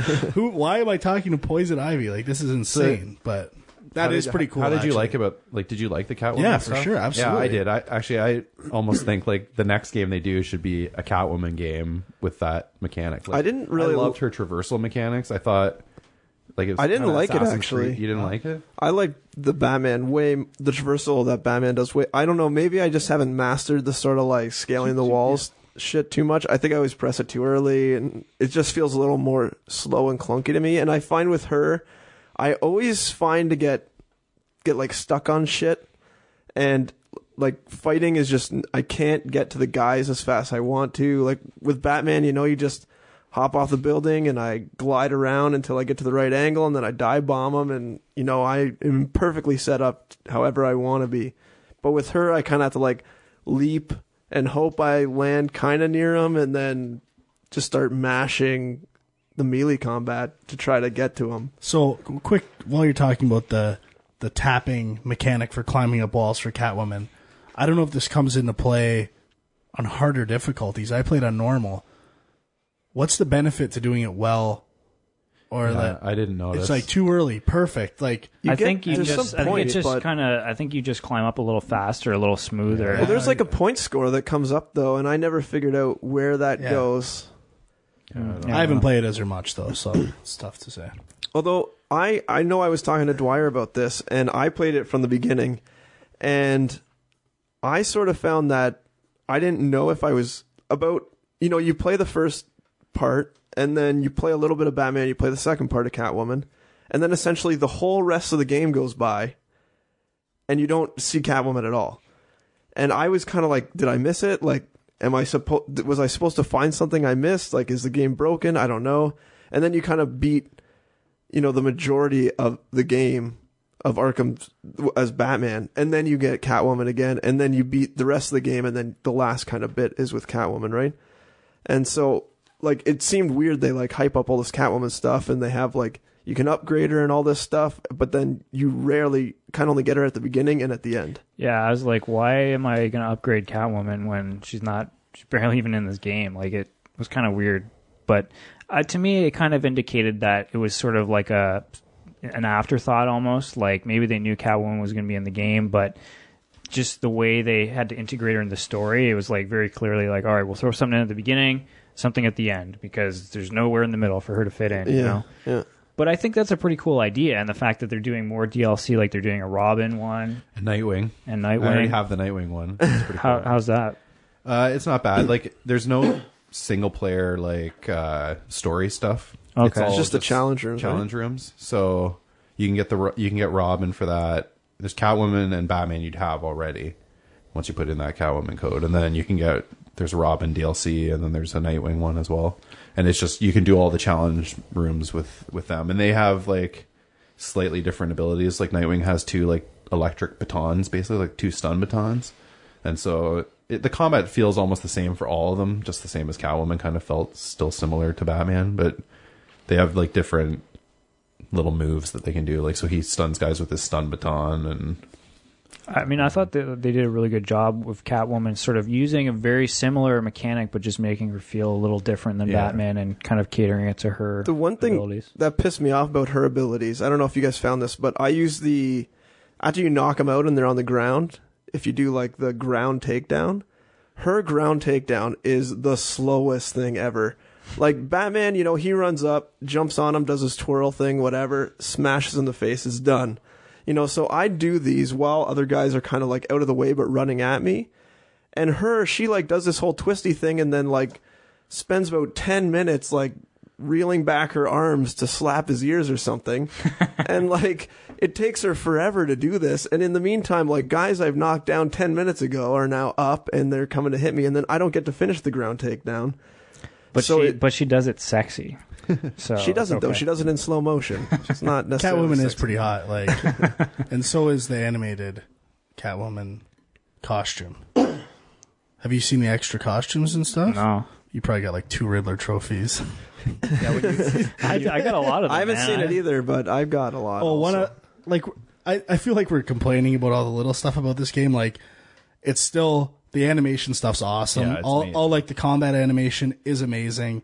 I still love the traversal, the look of Batman. I love like, the costume degradation. Yeah, I don't know, for like sure. you start off the game and his suit's perfect, and by the end, like his cape's ripped to shit. Like he's got tons of cuts all over him. Yeah, that's right. Same with Catwoman. But I am going to complain about one other thing, and that's I don't think the game does a good job of telling you, and I guess like Metroid doesn't do this that great either, but I think a little better. Like when you're presented with stuff in the game that you shouldn't be able to, like you don't have the tools to do something yet, and you have no idea. Like you could spend 20 minutes thinking you can do something and realize later, oh, I couldn't even do this. Like, Yeah, but I kind of like the fact that there's a little bit of like, I don't know, like there's one Riddler trophy that I sat there for a while looking at, and I was like, can I get this? I don't know. And then like I was like, all right, I give up. But then I came back to it like 10 or 15 minutes later, and I don't know if you guys know the one I'm talking about, but there's a Riddler trophy where you have to use like a remote control batarang, and you have to go through one of those sparking wires and then bring it back and then go all the way through this pipe and up the side. And it's like, I don't know, I spent like half an hour trying to do it, but like it was, as soon as I realized what I needed to do, I was like, oh, okay, that's cool. Because I wasted a bit of time, but then I was like, I'm pretty sure. I mean, the one thing that's awesome that they added is the fact that you can tag these trophies and put them on your map. So you find one, Thank God for that. you can't figure out how to do it, come back, try it again well, later. and there's the green enemies at the end, which I think helps a lot too. Yeah, that's a great addition. Although I preferred the maps from the first one. Like, it was a little more basic. Like, when I'm done the game and I'm trying to get Riddler trophies, if I want to do combat, I'll go to the challenge rooms. Like, just let me do what I want to do. But the thing the problem with what I was saying is I never looked for Riddler trophies in the context of the game, because I'm like, I might as well just wait till I have everything, or else I could just be wasting my time. Yeah. And I don't know, and this goes back to what we were saying, I don't know whether this was intended to be an open world game where you do a little bit of here, a little bit of this, a little bit of that, go back to the story, or whether it was intended to finish the story, then go do all this. I think you're supposed to do a little bit here and there because, there are some side quests where you get gadgets that you can then use, and obviously that would make the story stuff easier for you. So it's in your best interest to do some of that stuff. But again, they don't present that well. I think like they do a really, really good job. Like if you look at it, they only have like, let's say like 9 real side quests going on here. And I think the coolest thing about it is that like is it Zaz, the one on the phone? Is that, you know, I found the same thing as you guys where you start off and there's like all this shit going on. You kind of don't know what's going on. You think you're doing the main story, but you're doing the side quest. Well, I ran into the same thing. But what I liked is that originally I hated it, but you do like a phone call for the Zaz guy and you're like, oh, this is a cool side mission. I'm going to keep doing this. So I started swinging around the city, like trying to find the other phones. And then one goes off. I go do it again. And then all of a sudden it's like, oh, you can't do this anymore. Like, he's not calling anymore. Right? Like, so I finished like a ton of the side missions, and the same with the guy. I think it's the guys who get beat up or something. They get killed by the face guy. Oh, the assassin, like the... No, the like psycho doctor. Anyway, he cuts them up. Anyways, whatever. Spoilers. But like the same thing happens is you find like a guy dead in an alley and you kind of like have to investigate the crime scene. Same with the assassin, the dead shot guy. You know, you find a guy who's been shot, you kind of like investigate it, and then that's it for a period of time. You have to do some more story before they unlock the next part of the puzzle, which I think is like really smart. Like I think Nintendo games are really good at this. I think that's terrible. No, but like I thought so too at first, right? Because you know, you kind of want to just finish it all and get it done with. Yeah, of course. That would drive me nuts. But the thing is that there's not really that much to do. It's not like a Bethesda game where there's like 1,000 side quests, right? There's like 10 side quests, but they force you to come back to it. You know, so it's not like from a design point of view, you know, you can pace the game so that there's really always stuff to do, and you never feel like overwhelmed with like 1,000 side quests, right? You kind of just have some small ones, but they take longer to do. Well, I mean, I think the big thing is that there's checkpoints along the way, right? So, like, you do a bit of one of the side quests, and then it's like, okay, stop here. You can come back if you want to do more, or, like you said, sometimes you have to leave and come back. Yeah. And I think that's important. I think just the fact that, you know, because something might come up, like a phone starts ringing, and you're like, fuck, okay, I guess I got to do this. But then, you know, you'll do it, but it'll only be it'll be a small sort of side track, and then you'll come back to what you're doing, as opposed to going off for hours and totally forgetting what you were doing. Exactly. And I like how, you know, like that phone thing, I really just wanted to do it all, but then I couldn't. So it like really made me want to go through the rest of the game so that I could come back and finish those side quests, because I was kind of interested in them. Like they had like some story behind them. It wasn't just like go get my cow from down the street and bring it back. That's why I liked at the end when I could just do it beginning to end and do all of them. Sure, yeah, sure. I guess so. I would have been real, like, it's just personal preference, right? Like I would have been really frustrated to be told, oh, there's no more to do in this side quest now. Come back in a bit. Like, I don't know. Like I've always complained about, you know, that in a lot of open world games, like even like Red Dead Redemption, that I just sometimes feel overwhelmed, and I never really felt that way in this game. Like, yeah, at the beginning you kind of you have to figure stuff out a little bit, but then once you kind of get the basic gist of, okay, like the main objective marker that's green is always going to be the story, the thing that's going to progress the story. Well, then you know. I'm kind of embellishing, like you have to be kind of retarded at some point not to pick up how to follow the main story stuff on the map, and like I obviously got it and just did the main story, so they can't be that bad. Like believe me, I love this game. I'm just nitpicking. They just could have done a better job of teaching you or whatever. Yeah, exactly. I just think they should have just held off on any side stuff until or pace the beginning of the game, and just in between each main story thing introduced a new side story thing, and just like... Yeah, I almost wish that the side quests were just part of the main story, so I just play the game start to end and I've done all the side quests. Yeah. You know what I mean? Like, Arkham Asylum didn't really have side quests. It was just, you can go and get those trophies. But the kind of stuff that felt like side quests in Arkham Asylum were like the Scarecrow moment. So it's like you play a bit of the game, the real story, and then all of a sudden you're doing like this Scarecrow. Yeah, you end up in side a room thing. Then you're like, what's going on here? And then I think that's you know what I mean? Like, and I like that a lot. And I almost wish that the side quests here, like, you should be in the middle of a mission and the phone rings and you answer it, right? Yeah, I And guess then that's true. It's I mean, like you go off and you do this thing and then you're like, okay, I need to get back to the mission now, but I just finished all these phone missions and then, or whatever, I just finished whatever fits like in the story or something like that, you know?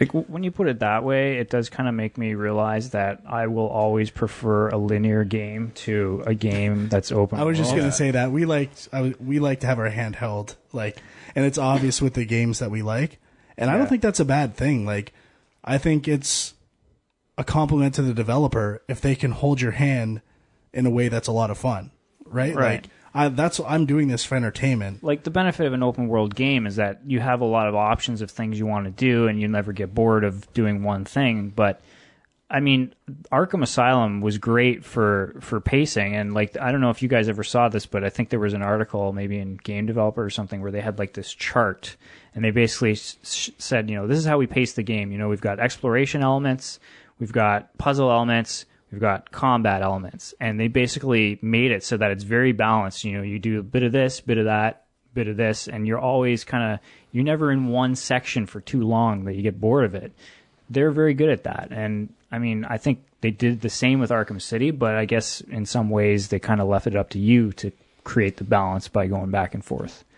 So, yeah, I don't know. I kind of agree that maybe I would have liked it even more if it was just linear.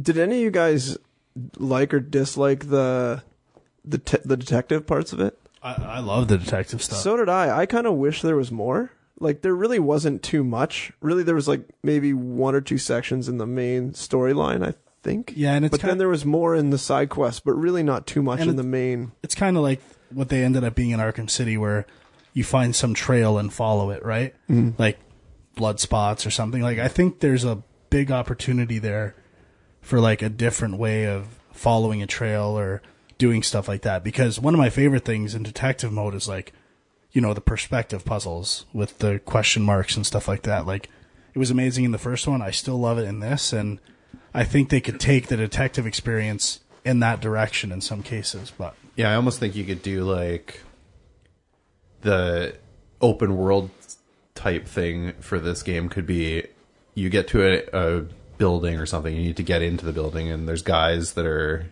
guarding the front of the building, or you can turn your detective mode on and find like through some clue or whatever some alternate route to get in to like sounds very you know what I mean? Deus Ex kind of style, like giving you multiple routes to solve a problem sort of thing. Yeah, you can play it as an action game if you want, or you can use your detective mode or a combination or whatever. Like, but I remember someone even writing into Film Junk about you know, the Batman movies really only explore Batman as like an action hero, but these games do a good service of like the detective aspect of Batman and all his gadgets and stuff like that. Like, yeah, it's pretty impressive. And Yeah. detective mode, like we haven't talked about detective mode, and I think this game did do better job of making you want to come out of detective mode and not play the whole game in detective mode, which was a complaint with the first one. But or they just forced you sometimes, right? Like when you open a door, it takes you out of detective mode and stuff like that. But yeah, I did notice that they did that, and I think it was definitely a conscious decision. I found is it the Mr. Freeze spot in the police building? Is that where he is? Anyways, like the one that's like half in the water, like right on the edge of the water there. When it's the one where you need to like slide under the door. Yeah. I got stuck there because I didn't know how to do that slide move, right?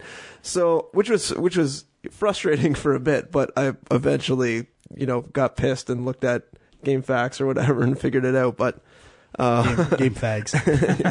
But at first I thought they're like, oh, there's all these guys guarding the door. So I actually thought I had to sort of like explore around the building and find another way in.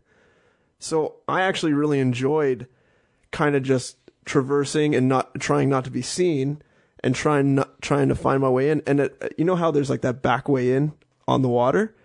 I thought for sure I had to get in that way. So I probably spent an hour trying to get in that stupid back door that obviously you can't get in yet. But I just thought it was a lot cooler. I thought it would have been a lot cooler if you actually had to like explore the building from a certain like a different point of view and find your way in there, because like Dan was saying, the front door's guarded, like heavily guarded, and you're not going to be able to beat them. And Batman's smart enough that he can go and bust a back window and go in or whatever. I did like the we haven't talked about the story at all. I did like that it was not that long, like pretty fast paced, I'd say. Like, something's always happening. And I like the boss fights too. Like, all the boss fights were kind of different. They weren't like that long, right? Like, yeah, they didn't overstay their welcome, but I like the Mr. Freeze one a lot. Mr. Freeze one was amazing because it was forcing you to use like all the different mechanics you've learned, and you can't use the same one over and over again. Like, that was definitely my favorite. And I also liked, like, in the first one, the Scarecrow one was such a unique, trippy kind of experience. And they kind of had a couple that were similar. Like, the Ra's al Ghul one is a little bit in that realm. And the Mad Hatter stuff, that was awesome. It was really cool. But, I really liked the Ra's al Ghul one where you're fighting, like, tons of guys and you had to, like, use the counter system on, like, 100 of them, and then you, like, just threw them all off. Like, that's an interesting way of sort of kind of like what you're saying with Nintendo, like having a mechanic, but then finding this one very specific use for it that kind of takes it to another level just in that boss fight. I thought that was pretty awesome. But I do have to say, though, I thought that very end of the game was a bit of a letdown because you kind of think that you're working up to a bunch of boss fights, and like a couple of the enemies are just resolved through cutscenes. Well, one of the side missions is like that big time. The Bane one. Yeah. You destroy those Titan canisters, and then he's like, guess what? You just did me a favor, blah, blah. And you think you're going to fight Bane, and it's like, nope. Go in that cage. I don't have time for you, Bane. Like, it's terrible. Yeah, and I kind of feel like in those cases, maybe they ran out of time or something. Yeah, for sure. Same with Killer Croc, eh? Well, you didn't find him? If you go down one avenue in a sewer, I don't know exactly where, he like jumps out and scares the shit out of you, and then he's like, watch it, Batman. Don't come down here. And then he like swims away. I'm scared. Yeah, I saw that too, but I was wondering, like, I assumed it led to something. No, like, it doesn't. He never comes back in the game? Because you find his like secret room up there, right? Or whatever, and then... Now I'm scared. And then you like go down this avenue, he's down there, but... Is it jumpy? Oh, it's jumpy. Fuck. Don't go in the sewers. I can't believe I haven't found that yet. Yeah.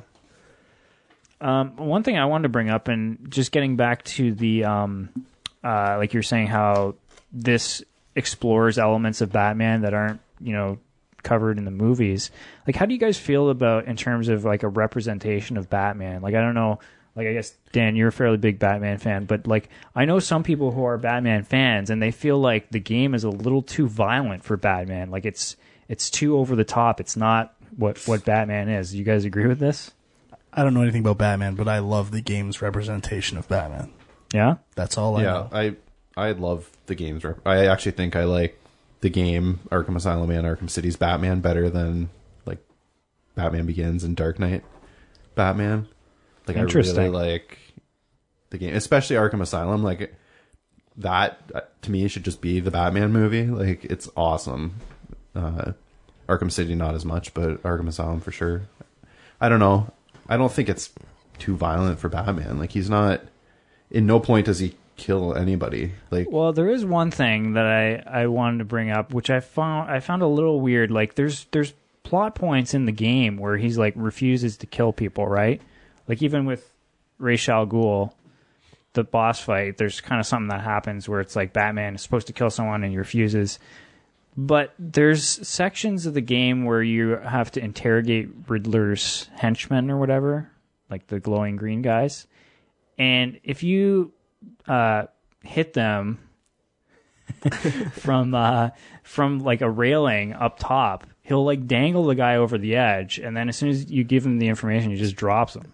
And it's like, no, he ties him up. He dangles. No, there. he doesn't. He does. If he will do that if you hang from like a gargoyle or something, and you do that special takedown or whatever, you'll actually see the guy dangling there. But in those specific situations, he just lets the guy drop. And it's like, okay, I guess you don't like to kill people, but... Oh, come on, He'll survive. Sean. Just a little inconsistency. It's only like That's a all I'm 10 saying. story drop. He'll survive. Well, do you see him dead at the ground? Like, because usually, like, all the other guys that you take down or whatever, if you go into detective mode, at least in Arkham Asylum, I don't remember if in Arkham City, but if you look at them, it just says unconscious. It doesn't say. Yeah, it says something like... Like, you'll see guys that are deceased, but it's nothing to do with, like, what Batman did. If it's you that takes a guy out, he's unconscious, and he'd just stay unconscious forever. That's true. But an enemy or whatever might kill somebody, and then they're dead. I don't know. I think you killed the boss that's in Penguin's thing. That, like... What, Solomon Grundy? I don't know his The name. big guy? Yeah, huge guy. You electrocute him or whatever? Yeah, you definitely do a number on him. That's Kill them all. All right. Any other things you guys wanted to bring up about Batman Arkham City? No. I just wanted to, like, reiterate, like, I think the level design is top notch. I thought the world, like you guys were saying, is, like, the perfect size for this game. Yeah. I think if they made it any bigger or any smaller, it wouldn't have been as good. I thought what was really neat is we hadn't really touched on it, but there's the big tower in the middle of town, and you're kind of like looking at this tower the whole game. I still haven't investigated it. No. Or is it the the goggles? Yeah, and then at the end of the game, you traverse up this tower, which is really like a neat climax to the game because you kind of been looking at it, wondering what it is, because they kind of dangle like what this thing is the whole game. They don't really explain it to you. Yeah. And then you climb up it and you actually like traverse the outside of it up all the way to the top, and it really gives you a cool view of, you know, the whole city below you kind of thing. And I thought it was a neat kind of like ending scene. And I also thought like the twist at the end of the game was pretty good. I don't know if really many people have talked about it, but you know, normally twists are either like super corny or really good, and I thought this one was kind of the really good kind. I liked it too. I don't want to ruin it for people, but And I liked the last fight yeah. involving that, so. Yeah. All right. What do you guys want to give it out of 4 stars? I will give it a 4 out of 4. What? I will also give it a 4 out of 4.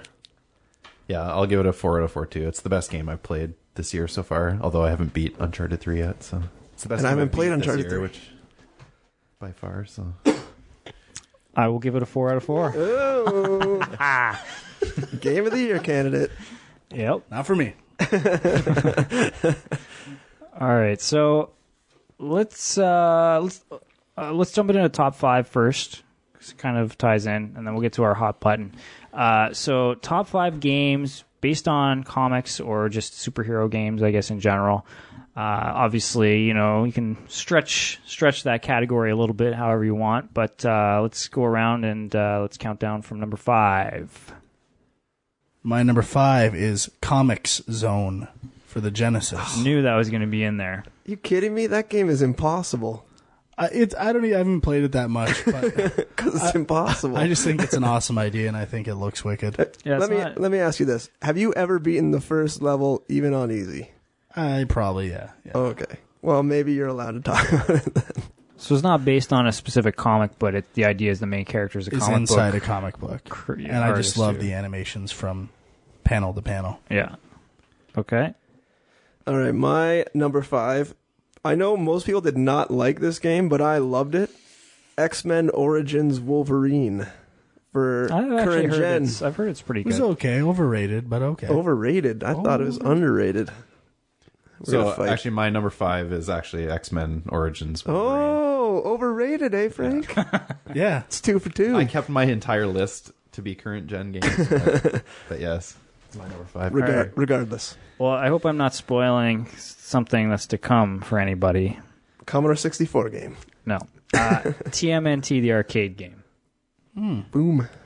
Lots of Ninja Turtles games out there. Love that game. But the arcade game for The me original is arcade experience. amazing. There's something to say about that. Absolutely. Number 4 for me, DuckTales, NES. Based on the cartoon, which was based on the original comic series. I did a little research this afternoon. DuckTales was a comic first. Yeah, well, it was, like the Adventures of Scrooge McDuck or something. But it's a stretch. But I honestly, It's an amazing game. Could not find 5 comic book games. I don't know how you guys did it so easily because I was struggling. So I mean, to adjust my list. Does anyone know was Tailspin No. first? DuckTales, though, that comic book, that's where the whole plot of Inception came from for sure. All right, my number 4, going to the Commodore 64, a little game called Spider-Man. I believe the full name was Quest Probe Number 2 Spider-Man. I never even played this game. I don't know what you're talking Sean, about. look this up. It's like a Spider-Man text adventure game. What? And you essentially have to it's like Maniac Mansion, Sean. How I'm interested. Yeah. So you essentially you start off and you know nothing. Like this game throws you right into the heart of this building. And The heart of a building.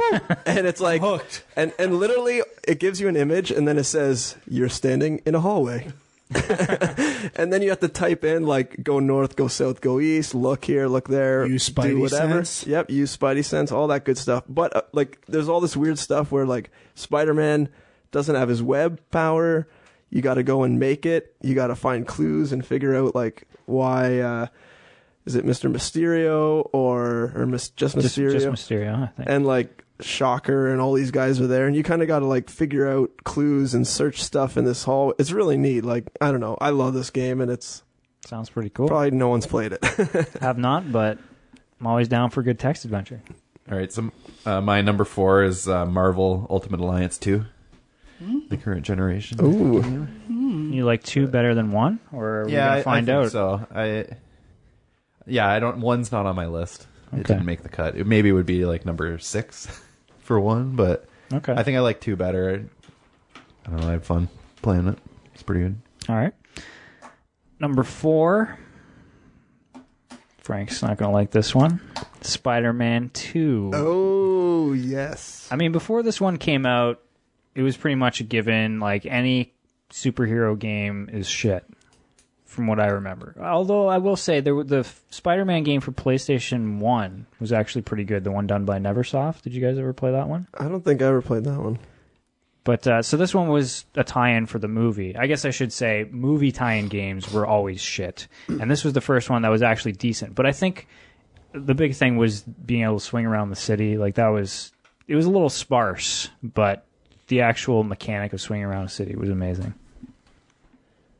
Number 3 for me, Dick Tracy for the Sega Genesis. Nice.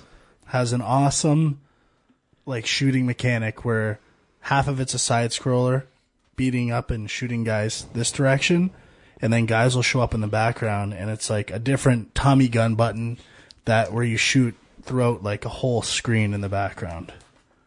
Definitely cool. Never played it. My number 3, Sean's number 4, Spider-Man 2 Nice. Thought it'd for be the higher. PlayStation 2. Thought it'd be higher, much higher. This game, like Sean said, it nailed the swinging mechanics, and it had little side quest things. It was an open world game on the PS2, in the kind of GTA style. I just thought it killed the swinging mechanic, and that's all you need for Spider-Man. Great. Yeah, let's talk about it some more. Super. All right, Frank brought this one up to me actually before the show. And, So you cheated. I did cheat, but this one definitely had to be on my list. So my number 3 is Darksiders. Ooh. Which, So it's And I think this would be on my list. I've only played it for an hour, so I can't say for sure. it's pretty good. now, is it actually based on a comic, or is it just that a comic book artist did the character designs? No, and I stuff? think it's a comic. Yeah, I'm pretty Is sure. it? Yeah. Oh, okay. So it's pretty awesome. It's like Cool. modern Zelda kind of hack and slash type thing. It's pretty awesome. It's on my list of stuff I need to play. Number 3. This one should come as no surprise. Scott Pilgrim versus the World. Ooh. No surprise. Honorable at all. mention for me. Honorable. I think I've mentioned before, I think in a lot of ways it's a better adaptation of the comic than the movie was. So there you go. Strong words. Yep. It's got a pretty damn good soundtrack, too. Number 2 for me, Batman Arkham Asylum. Oh. An amazing game. Number 2, we're at number 2? Yep. Batman Arkham City. Whoa. Number 2. Already. Already. All right. My number 2, Batman Arkham City. Well, Batman Arkham City is not on my list. My number 2... I didn't want to include it because we're reviewing it. Like Exactly. My number 2... rookies. What? Rookies. You guys are rookies. My number 2 is City of Heroes. The MMO. Like you've had time to play that. You just like it because It is the only MMO I put serious time into. You just like it because your wife would play it with you too. No, I got her hooked on it. Don't let her fool you. I got her hooked on it. I never said one got the other. You just like it because you guys could play together. No, we couldn't because we only had one computer at the time. Oh. Ouch. But So no, you'd sit together and I play mean, the character creation thing in this was like one of the biggest draws for sure, and just being able to create your own hero and, yeah, I want to go back to DC Universe now that it's free to play. I want to try that out at some point. Might have to fire up the Chitara again. Feline good. Number 1. Teenage Mutant Ninja Turtles, the arcade game. Ooh, Not the Nintendo, the original arcade experience. that was a good one.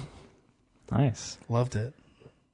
I've never been so in awe of a video game in I my remember life. being in an arcade and hearing the theme song from the cartoon play and seeing it basically on an arcade screen and being like, oh my God. You've got to be kidding me. This exists. Yeah. I had the same feeling with those X-Men games when they were in the arcade as well. Not on my list though, but my number 1, probably Dan's number 1, Batman Arkham Asylum. Number 1. All right, my number 1. It's the third game on my list to feature Mark Hamill, and it's Batman Arkham Asylum. Nice. I gotta go with you guys. Batman Arkham Asylum is the number 1 video Doesn't game even based on a comic touch book. Frank's list. Yeah, this was Disgraceful. number 2. Oh, was it? Yeah. All right, Listen I remember now. All right. So I actually one honorable mention, and you kind of touched on the Ultimate Alliance games, but I would probably give an honorable mention to X-Men Legends because I thought adding RPG elements to like a superhero game, I thought was a pretty creative concept at the time. I was just trying to keep it all in this generation, but my honorable mention would be the Spider-Man Shattered Dimensions game, which is pretty... Isn't that pretty the good game I Spider-Man. bashed last episode? No, that was it? I thought it was the new one. Yeah, Web there's- of Shadows? There's a newer... No, that was it. That was Shattered it. Dimensions was the one I ripped Yeah, on. he beat the shit out of it with his dick. Is it Shattered... It's the one where you play as like the noir guy Yeah, and the yeah, future guy. Yeah. You didn't like that one? Shit. Couldn't even play it. I didn't mind it. Ooh. Well, I I like didn't mind it. It was an honorable mention. Didn't mind it. It's not in my... Top 6, apparently. What about Fantastic Four? What about Superman Rise of the 64? Silver, Rise of the Silver horrible. Surfer. Yeah, the Superman game was good. I have all the achievements on that. Yeah, same with Hunting Silver all the freaking cats. That was the worst thing I've ever done. What? And, Yeah, and like- tying an elastic band to my controller so that it could spin around in circles to for travel. 7 Yeah. hours. We should mention this. Like, I'm known as the achievement whore on the show, but I am nothing, and I bow to Dan over here. Like his gamer score is well past mine. Yeah, but I've barely been playing. What are you at these days? It's like maybe 130,000. I could have caught up, You can catch up to me. but I've barely been playing. I am dead. Did we talk about this on the last show? Have we talked about this yet? Yeah, we did. Yeah. That I am now PS3. PS3 all the way. That's my lead skew. And I am all about trophies. All about them, which we will find out in what Could be because it's the only what we system with play. games. I love PS3. It's fucking That's what I'm saying. fantastic. All right. That should be a hot But Dan button. is a bigger, or at one point was a bigger achievement whore. Yeah, I've kind of than in I. a forced retirement right now. You'll be back one day. Oh yeah, for sure. All right, so let's jump into Hot Button. And this kind of tied into Batman Arkham City, which is kind of why I wanted to bring it up. But I think it warrants a larger discussion. So we're going to talk about games that ship with bugs, and specifically game stopper bugs. So bugs that basically you're playing it and your game is fucked and you can't beat the game because of it. I know Zelda Skyward Sword has one of these bugs, supposedly. And Nintendo has since come out and said that they're going to fix it, apparently. There will be some sort of update, I guess, that you can download. And if you can't do it, you can actually send them an SD card and they'll put the update on it for you, something like that. Which is pretty crazy that they don't have a system that's just an easy patch system like all the other consoles. I personally have never encountered a game stopper bug in any game. The thing I've come closest to is it was very tough for me to complete Bully, like to get the side missions, and it was a struggle to finish that game, but I've never had one that I couldn't beat a game. Well, I've run into stuff where, like I was playing Rage, and I ran into a bug. I don't know how I got it, but one of the doors didn't open up for me that needed to open up. And, you know, I was fucked, but the good thing is I had a save. So, like, I don't know what the Skyward Sword bug is, but it's kind of weird that nowadays you can't just, like, go up back to a previous save where... Well, I think... if you can copy a file over. So, like, I guess what the thing is, if you're getting close to this part of the game... Make a copy. But yeah, that's annoying. Basically, there's a certain order you have to do things in, and if you do it the wrong way, you kind of fuck yourself. But, I mean, Batman Arkham City apparently has a bug where sometimes it deletes your save game, which is a pretty huge problem. And I don't know. There were some people, I think... It's not true, though. It's like someone else I know had that, and if you restart it a certain way, it works again. But it seems like it did that, and it seems like it's lost, but... I'm sure that could happen to a lot of games if you like shut it off or get a power surge or something while it's saving, right? Because it could potentially corrupt. But this one wasn't it's nothing like that. It just like says no save data or something. Really? And yeah, but you can get it back. I don't know how, but if you don't know that and don't go to the internet, like you'd snap. I mean I don't know if there's something more annoying than that where you've put all this time into a game and then it just evaporates. Yeah, my worst one is the Chronicles of Riddick game on the 360. Yeah. It's when it saves, it actually saves what your health is at as well.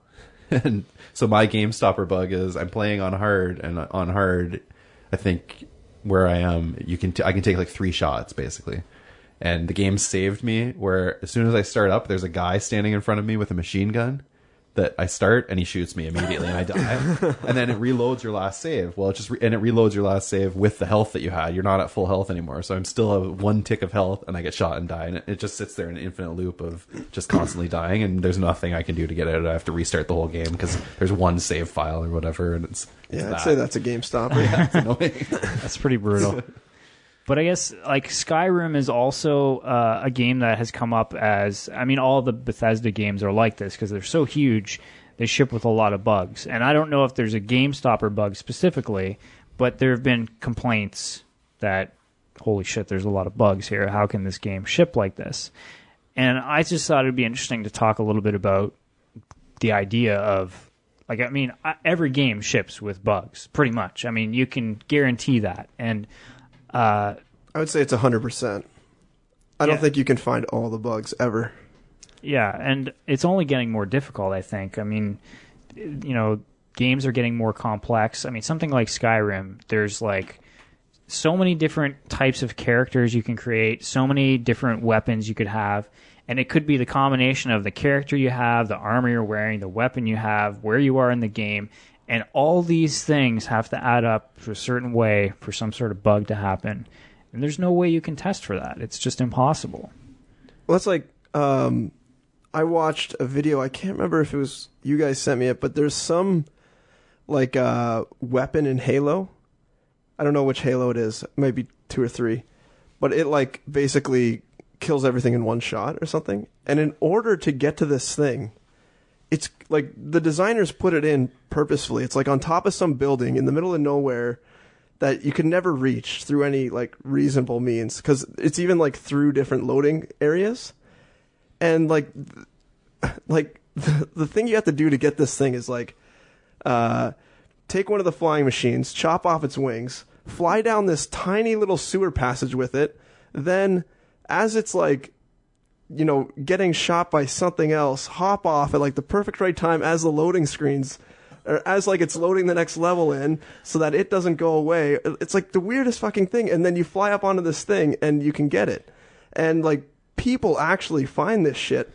And if people are going to find that, the odds of them finding like a, you know, much more easier to find bug is definitely going to happen. if people can figure that shit out, I mean, people are going to wreck your game and going to blame you for having bugs regardless. But so I guess my question is, like, do you guys feel as gamers, like, if you buy a game and there's some serious bugs in it, do you feel ripped off, or do you just accept it now? Like, this is how games are. I don't feel ripped off at all. I accept them. I love them. I love bugs. Well, some bugs can be fun, and some people like playing around and trying to find them, but I don't know. I find, like, a game like Rage, bugs I can tolerate. With Rage, it's just how long it takes to save on PS3 drives me nuts. And in that game, you have to save all the time. To me, that's like a fundamental flaw, not a bug. Like, I can tolerate bugs. It's like, if a game is good, a bug is nothing. Like, I see people complain about, like, animation popping and stuff like that. Like, I could give a fuck if a game's fun. Pop in, stuff like that. Like, I don't care. What I really hate is when games just suck. Like, I can tolerate a bug here and there. I think that, for me, the only bugs I don't like would be those game stoppers where it's like, you've invested countless hours in some game and you're almost done beating it, and then all of a sudden it's like, sorry, this door's not going to open or whatever because you played it a certain way and you hit that one corner case where it's like, this thing's broken. Like, I'm sure if that ever happens to me, I'll lose it. Yeah, it's annoying because it's just like, well, do I restart now because I'm this far and I want to see what happens, or do I just give up? And usually for me, it's like, as soon as that happens, a bug like that, it goes right Game's to EB, done, trade it right in. Now, what I hate is games that try to fix bugs and have patches, and in doing so, reset achievement progress. Now, that to me is a bigger sin. I didn't know about this. How would Like that? Dead Island, I played it for 3 hours. All of a sudden, there was a new patch, like a day 2 patch. All my achievement progress is fucked. How is that possible? Because your achievements are tied to your Xbox. No, not the achievements themselves, but for achievements I haven't gotten yet, like, killing so many enemies with headshots. Let's say I'd done 99 out of 100. I'm back to 0. Now that is something that and that happened in class action. Yeah, I agree. And I think that happened with Left 4 Dead too. I remember Rob talking about that and resetting like how many zombies you'd killed by getting these updates. And you know what? That's unacceptable. Yeah. But I mean, the patch system is a good thing in general, I think, because we can fix a lot of these bugs after the fact. I just think some people would say it is a double-edged sword, right? Like, because people abuse it. They ship broken games assuming there'll be patches. And in the same respect, yeah, you could make the argument, well, would you rather have the game earlier with a few bugs and some patches than they took an extra 4 games to make it and got rid of every little bug in the game? And I think 95% of gamers would say, I'll take it with a few bugs that might get fixed later. Well, and I think the bigger games too are like intentionally shipped. Like, they can ship them early, so they're shipped on time. And yeah, there's lots of bugs, and they know that they're going to patch them. But it's like a game like Battlefield 3 or whatever.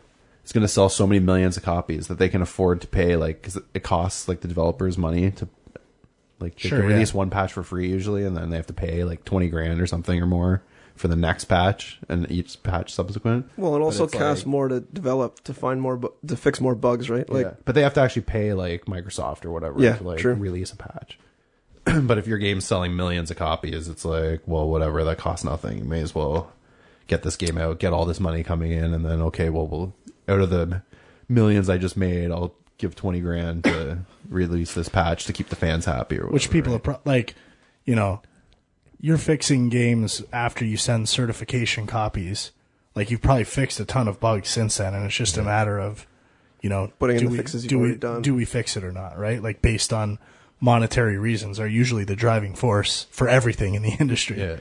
Yeah, like, they're not going to fix some game that came out and sold no copies, and yeah, it's got all kinds of problems, but we're not spending $20,000 to fix it, or even going to like invest our time and release a free patch or whatever, right? Yeah. Like, so I know all about that. I mean, I think some people maybe don't realize, like, there's probably people who would say, I don't understand why you can't find all the bugs. Like, just get more people to play it. But I think what they don't realize is testing a game is a process that goes on throughout the development of a game. So if you have to test every suit of armor with every weapon against every enemy, it's not just doing that once before you ship to make sure it's not broken. You're doing that every day, and that is an insane amount of manpower required. And to counteract that, you are making fixes up till the day the game's done. And that fix can affect something else. And unless you took a game and locked it down, so you lock it down. Okay, so let's see if we find a bug with this. Okay, you found one little bug. Fix that. Start over again. Well, yeah, and at the end of a development cycle, that's what happens is you kind of every day you're looking at, okay, well, we've got these bugs left. Are any of these serious enough that we should risk fixing them because we might break something else? Well, and on the same note, it might be a pro-con thing. Like, I can fix this, but it'll break this for sure. Which do we want more? Do we want this to be fixed or that to be broken, right? Like, if it's an obscure thing, you might just say, okay, fix it. That'll be broken. Whatever. It's gone. Like, we'll fix it if we can in a patch, but... And I mean, obviously things get prioritized, and usually cosmetic things become a lower priority, and anything that stops the game from progressing are a higher priority, but it's very unpredictable. And yeah, usually we'll try to fix stuff that's like really repeatable. Like if one thing happens once out of every 20,000 playthroughs or whatever, you're like, oh, well, and it's not game ending or something, then you can afford to just leave that. But if it's something that happens once in one customer is going to have this and no one else will see it, it's like, well, you're not going to spend... Fuck that guy. You're not going to spend thousands of dollars trying to track down this one little thing that one person's going to see. Yeah, and I guess that's one reason I think why... I don't know, potentially I think why a lot of people prefer developing for consoles as opposed to PCs. And I think we have a junk mail about PC games in general, but there's so many more problems that can go wrong with PCs because everybody's got a different setup. And, one person has this one video card that doesn't work with this particular feature. I've got a great game-ending bug on PC story to tell, actually. When Final Fantasy VII came out, I didn't have any consoles that could run it, so I bought the PC version, all fine and dandy. I play through. I get to the end movie of the second disc, so epic climax, just close to the end of the game, crashes. I'm like, oh, you gotta be fucking kidding me. Play through again, crashes. Get a new disc. I thought it might have been scratched. Play through again, crashes. Reinstall the game. Start playing through the entire thing, beginning to that point again, crashes. I was furious because I just put in so when I say I played Final Fantasy VII 8 times, add 2 or 3 more because of the stupid PC crash that I kept getting. So I had seen from the beginning to the end of the second disc of Final Fantasy VII a lot more than I've seen the last 1/3 of that game. So did you ever look it up? Was it a known issue or? I don't think so. I think it was just like you were saying with the PC. I think it was just whatever special video card I had with whatever motherboard I had combo. It didn't whatever movie it was trying to play. I don't know. It was so weird because every other movie up to that point played fine. It was just this one, and it was at the exact same point in the movie every time. So I don't know what was happening behind the scenes, but it was not a fun time. Oh, God. That's rough. Yep. All right. Consoles for life. Any other thoughts on the hot button topic? Well, I might throw out this. I found a patch bug today, actually, in NHL 12. So they patched it and it broke something. Well, it didn't patch today, but I found a bug related to a patch. There's the ultimate team in NHL. Hopefully someone from EA is listening. And, I don't know how many of you guys have played the ultimate team, but essentially you get pucks. You spend pucks to trade with people, right? So you put in a bid, you win. So today, right before coming over here, I put in a bid on a guy, 700 pucks. No chump change here. 700 pucks. 700 pucks on this guy. I win the auction. I go to get him. Not there. Pucks are gone. Guy is not in my team. And I am furious because he was good and cheap. That's a lot of pucks. It's a lot of pucks. I'm pucked off, man. So did you Yes, you are. contact EA or something, or is there? No, I don't He's care. got a clash out. Yeah, that's You might have to that's a file. lawsuit. Yeah, class action that. I'll think about it. I'm in.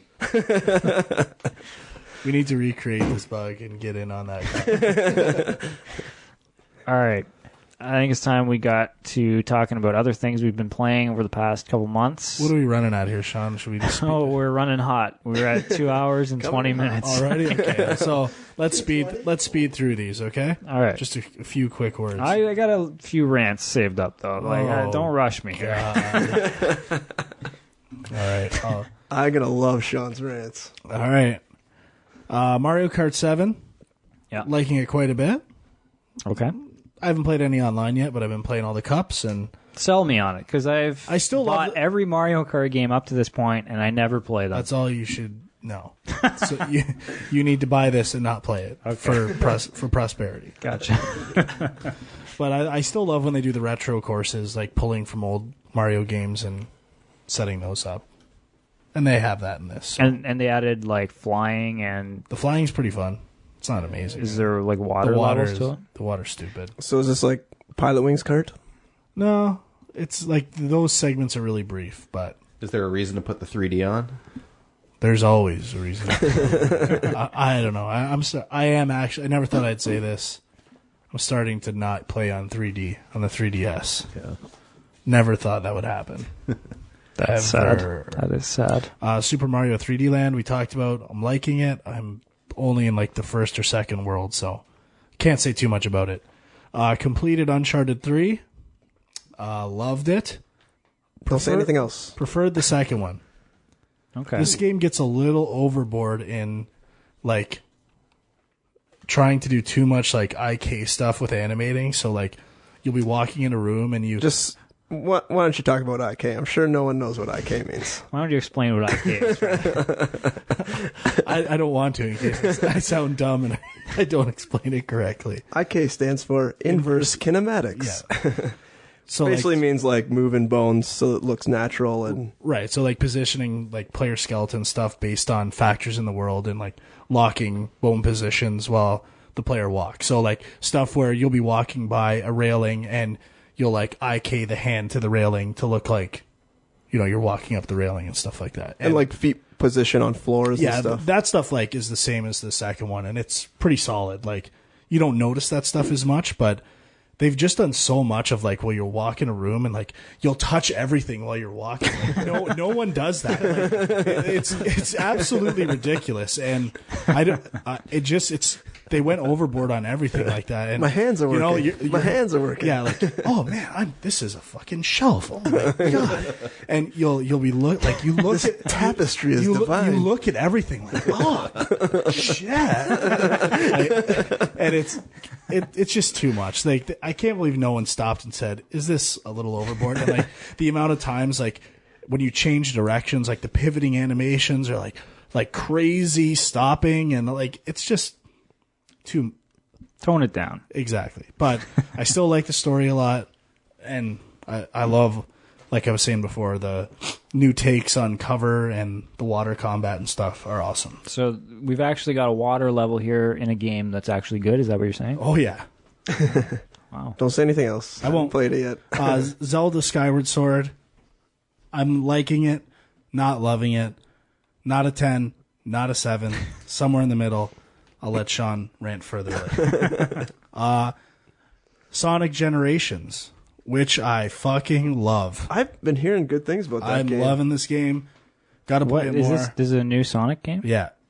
Playing it in 3D on PlayStation 3, and it's awesome. And this is a downloadable? No, this is a full game. Oh. So it's like it redoes levels from old Sonic games Okay.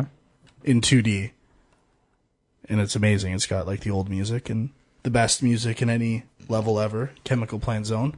Nice. And Not the end credits of Mass Effect? no. But I'm really liking it. I haven't played it enough, but solid. Solid. Okay. So back to PS3 trophy whoring.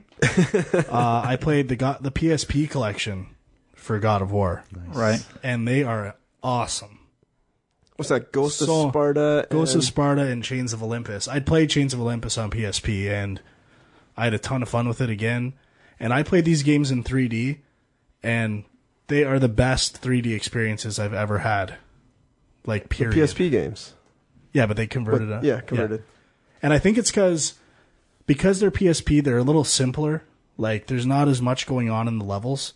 Like, in something like Batman and Arkham City and Uncharted. Yeah, I forgot to ask you about Arkham City. There's so much in the levels that are fighting with each other that it's tough to, like, just look at it and see depth and stuff like that, where, like, God of War, the levels are on such a big scale, right? Like, you can think of, like, the bridges that are, like, long swords and, like, these, like, scale is a huge theme in God of War. And it plays so well in 3D. Like, highly recommend those in 3D. Did they upgrade the graphics then, too, for those? Yeah. Not, like, just textures and stuff. Right. But I highly recommend those. And so I platinumed both of those, finished up platinuming God of War 2, and replayed God of War 3 and platinumed that. Holy shit. And that's a lot. I think God of War 3 is one of the most underrated next-gen games. Like, you don't hear about it that much. It's fantastic. Like, have you played it?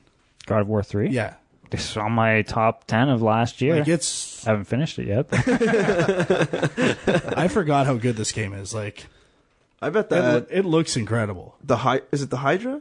The first big water boss? No, what is it? Leviathan. Leviathan. I bet that looks sick. And that's not in 3D though. No? No, it's just the PSP 3D. ones. Okay. I just replayed God of War 3. Skyrim, we've talked about 5 hours, liking it.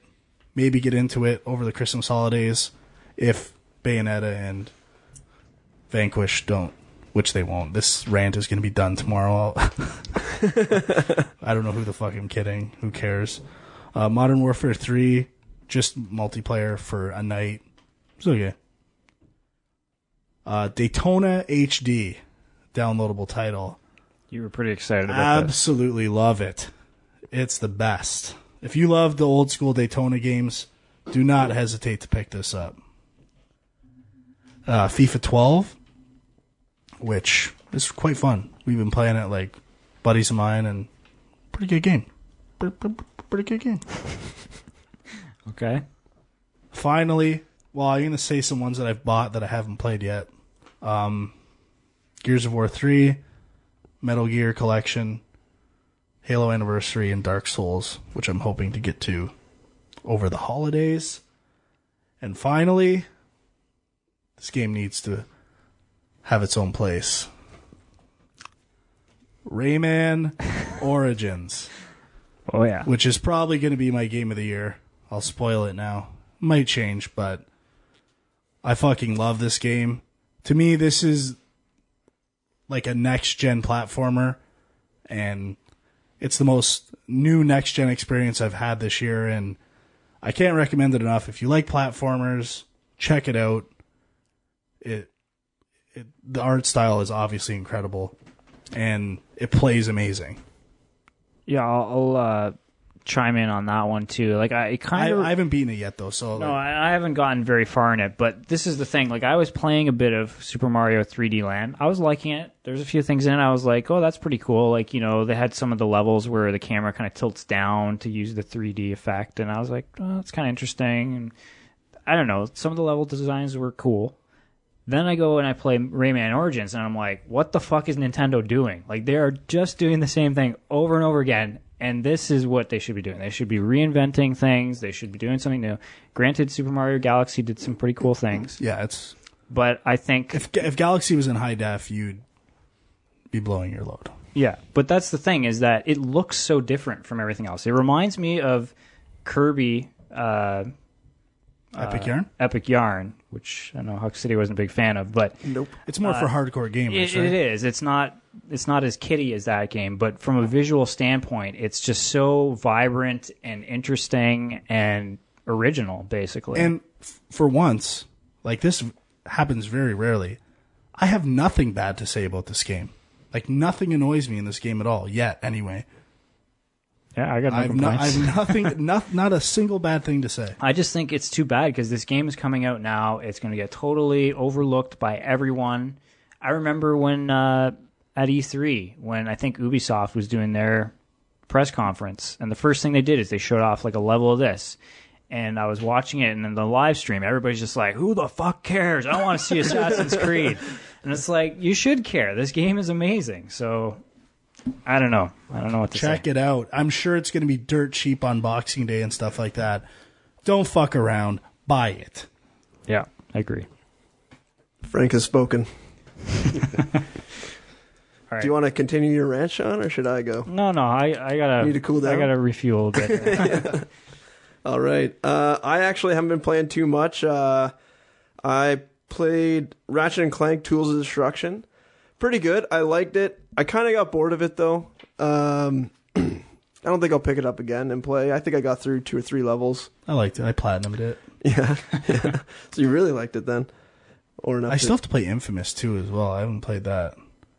Fuck. Not worth so your many time. games. I played a bunch of Tiger Woods 12, Ooh. The Masters. Actually, really good. I haven't picked up a Tiger Woods game in a while. I enjoyed it. I had fun. I was I was getting a little pissed off at the putting because I sucked at it, but I wasn't doing it right at all. That's why I sucked at it. So, So I love an afternoon sometimes of like taking like a catalog of a band that you like, putting every disc in order or in random, and listening to the entire catalog, getting fucking juiced, and playing Tiger Woods. Like that is I've had a couple. Wondering how this tied into Tiger Woods. me too. That can be an amazing experience. I highly recommend I it. bet sometimes I wish the caddy would just shut up and let me go to hitting my fucking ball, but You can interchange Mario Golf Toadstool Tour Yeah. or Tiger Woods with I remember liking the Mario with Golf similar games. results. yeah. Anyways, like I hadn't played Tiger Woods in a while. I really liked it. Is there anything new and noteworthy, or is it just another? I don't think so. You're on the road to the Masters, baby. I don't know. You do like these kind of training missions. I can't really say because I think the last Tiger Woods game I was like 07 or 08, so it's been a long time. But yeah, it was good. It was fun. Liked it. What else? I had a little retro RPG desire, so I actually went back to Sonic's Genesis collection and played Phantasy Star 2. Ooh, tongue twister. And yeah, that game was pretty fun. I'd never really gotten into it before, tried to. Got probably about halfway through, but that game's pretty goddamn hard. And I don't know, I had to like grind for a long time before going into anywhere new. And I think I'm sick of grinding in that game, so I'm probably not going to get anywhere The same buddy who memorized the Vendettas back in the... I remember him grinding hard on Phantasy Star 4. Yeah. Hey, yeah. Brenner, good times, eh, buddy? So I might go to Phantasy Star 3 instead of continuing on Phantasy Star 2, but... Well, I think you grind in all of them. Yeah, that's what I'm afraid of, but it's okay. I don't know. I found that Phantasy Star 2 really didn't tell you anything. They kind of just like throw you in this world and we're like, go do this seemingly boring ass shit quest. And then that's like the whole game, that quest. So I don't know. It didn't really grab me with the story at all. Like Frank, I played probably about 5-6 hours of Skyrim. Really liking it so far. I found a few bugs that weren't like deal breakers, but kind of pissed me off. Like I'd accept a quest from a person, and then she's like, let me show you the way. And then I decide that, you know what, I need to go and buy something. So I go in another door, I come out, she's gone. Like, out of here. I go back to where I found her, she's sitting there. But no matter what I say to her, she doesn't want to show me the way again, and has forgotten that she just said she was going to show me the way. That's what happens in a world where your actions have consequences. yeah, apparently going in a door. Well, you ignored her. Fucks you She was over. going to show you. You pretty much told her, fuck off. You went and did whatever you got to do. I don't blame her. I honestly do not blame her for not showing you the way. Yeah, well, you know what I did after that? I went and pickpocketed her ass, stole her money. Now this is it. Now this is a game. You can do whatever you want. Whatever. Talk about whatever you want. Have you seen some of the bugs where you put pots on people's heads and then they can't see you so you can steal everything in their stores? No. Okay, I've heard about this. I don't know what it is. What's the arrow in the knee thing? Or arrow in the leg? I don't There's know. like No idea. I haven't seen it. There's a whole... Okay. We're all out of the loop. But that's one bug I've not tried, but think I might That's pretty have good. to. Yeah. So, but overall, like, this is a game like what Frank was kind of talking about, where, you know, we're all kind of like linear game players. So I kind of went off and I was going to do this quest for this girl, and I go into the mountains and I go into this dungeon, which I think is where I'm supposed to go, but this dungeon is probably an hour long. And then I come out and I'm way on the other side of the mountain. I'm walking back and, oh, there's another little mine here. Well, I might as well go into it. It says to go in here for something else, not the one I'm on. That's another hour out of the way. I finally get back and give her claw, and she gives me 5 cents for it. and I'm like, all right, enough of this side quest bullshit, because this is like ridiculous. Like, and like the leveling in Skyrim has definitely improved over Oblivion, like a ton, but still, all the guys level with you, so there's really no desire for me to go and level myself up for any reason. I'll just kind of fly through the game as fast as I want. I know I'll never really be ultra challenged, no matter, like I've said on this podcast before, I beat Oblivion at level 2. And that's only because I accidentally slept one time, right? I would have beat it at level 1. So, like, it's just so weird how, you know, I kind of like the RPG where, you know, you're not necessarily forced to grind, but if you want to have an easier time, you can grind to sort of, you know, you spend your time to make sure it's easier earlier on. Whereas in this game, I guess in the sense you can, like, I spent I have a, like, mage thing with some healing spell. So I stood under some of these spiky things that swing back and forth, got hit a whole bunch so I could get my heal up. And I did that for a while. And, you know, I guess it makes me heal faster, but, you know, I don't know if it really was worth it or anything. It's hard to tell. Like, I don't have that much hit points, so I don't know. But I think like that's interesting about these games is like they want to encourage exploration. They want to encourage you to just kind of go wherever you feel like going. So they don't want to like put you in a situation where you might wander into some dungeon where a monster is going to destroy you really easily because you're level 1 and he's level 60. Mm-hmm. So they level everyone with you. But then it does really kind of take away any sort of desire to level up. Like, what are you getting out of it other than, I don't know, I guess just seeing potentially new powers and things? Like, yeah, I don't know. But, so, a little more on this. I went into this dungeon, I cut down this guy, and he then steals something from me that I need. So I start chasing after him, and he runs me right into a spike trap, and I die. Luckily, the spike trap didn't go off for him as he ran past it, only for me. And then I had to restart, and then I go redo the thing, cut him back down, he steals something from me. He runs 2 feet down the road, then turns around, comes right back at me, and then I kill him and I take my shit back. So I don't know, like, how their, like, AI works, but it can be really fucked up and really different depending on how you play. And I know, like, I'll go in some levels. Well, first of all, the AI is still not very good in this game. Essentially, it's just run at you and attack. Like, that's it. There's no, like, comparing Skyrim to Rage, like, the AI in Rage, like, just the animation fidelity that all the enemies have is incredible. I played Rage as well, as you may have maybe I'll tell. But, you know, Skyrim, like, all enemies have walk, run, swing sword. That's probably all the animation they have. In Rage, they have hop over low thing, hop over high thing, climb down from bridge, climb up bridge, you know, duck, weave. Everything you can think of, these guys have animations, and it's all super fluid. Like, they come across as actually being in the level, in the world. You know, like, yeah, Skyrim's immersive because it's so big and epic, but, you know, when you get a guy trucking at you that looks like he's never run a day in his life, and then he just stands there and treadmills backwards and swings his sword a few times, like, that kind of takes me out of the experience, where Rage, although it's in some, like, futuristic world, I think those guys are actually coming at me. It looks realistic. They appear to be reacting to stuff I'm doing. Like, guys will flank me and shit. Like, I never seen anything like that in Oblivion or Skyrim. But, you know, I think people play those games, like Oblivion and Skyrim, with the understanding that there's a trade-off there. You know, that I'm I'm getting this experience of a huge world that I can explore, do whatever the hell I want, and there's emergent gameplay, and you can't predict what's going to happen. But the drawback to that is, the game is so huge that characters can't have like really detailed animation and like. I don't totally agree with that. Like maybe in the overworld where you have like shit tons of guys running around, but I have never run into anywhere, even in towns, where there's more than like 5 people walking around. Like you see them and they'll walk away, but then they're gone. If you turn the corner, they're not there anymore. And so it's not like they're keeping a ton of guys around animating them.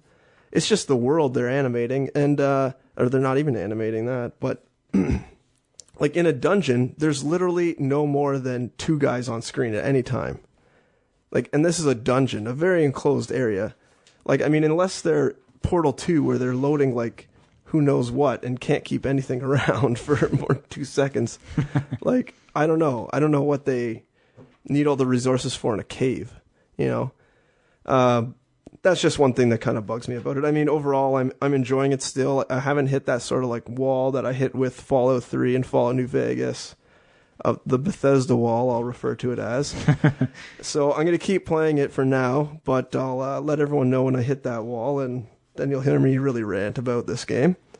I actually got Dwyer's old DS from him after last podcast, and I haven't played it too much, but I've been actually playing. I picked up 2 games, World Ends With You and Professor Layton and the Curious Village. And actually, I've been playing a ton of Professor Layton. And, like, what's this game rated? Does anyone know? G? Yeah. G? These puzzles are fucking hard.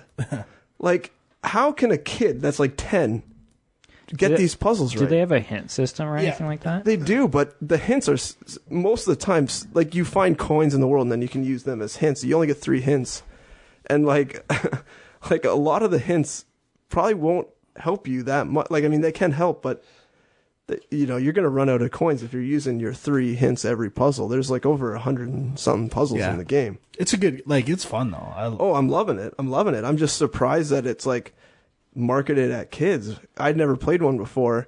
I've heard good things about it. I was a little surprised when I'm coming up against like really complex math problems and like, cut these stamps into 4 unique shapes or 7 unique shapes and blah, blah, blah. And I was like, and make sure they all add up to $1. I'm like, whoa, like this is pretty intense for an 8-year-old kid. Sounds a little more intense than Scribblenauts, I'll tell you that.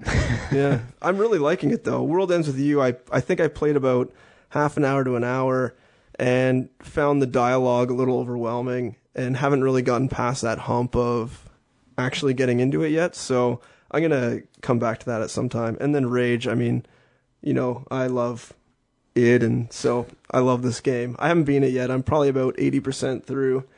And I'm kind of at a hump right now where I still like it. I think the gameplay is really good, but I just find that I don't want to play it right now. I think Arkham City kind of fucked me for that. As soon as that came out, I dumped all my time into Arkham City, but I still really like it. I think the gameplay is super tight. Even the driving's okay. It's not great, but it's not bad. I think the one thing I really noticed between Rage and Skyrim 2 is that Skyrim, I feel like my vision's really cut narrow. I don't know if you guys notice this, but in Rage, I feel like I see so much of the world. And there is like texture popping in Rage with the mega texturing stuff. But I'm out.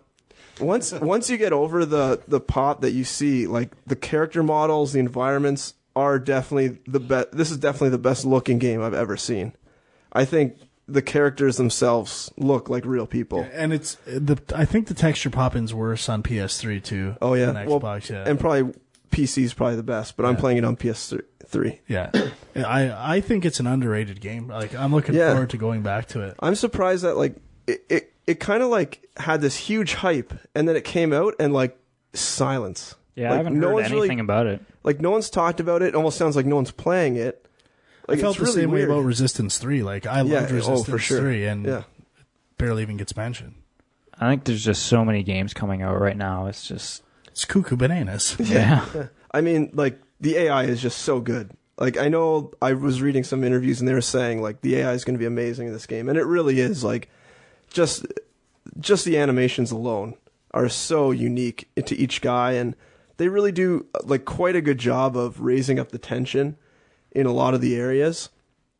The story is pretty weak though. I mean, they kind of just like say go here and go there and do whatever, but overall I think the gameplay in the game, like the shooting mechanics, like is all super tight.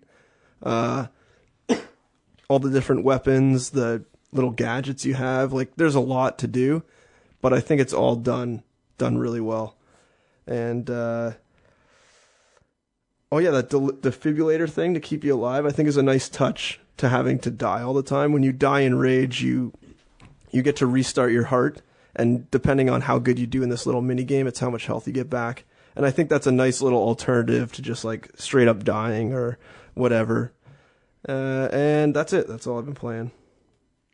All right. Double D over there. What do you got for us? So, okay, I'll talk about first game I was playing, Sesame Street, Once Upon a Monster.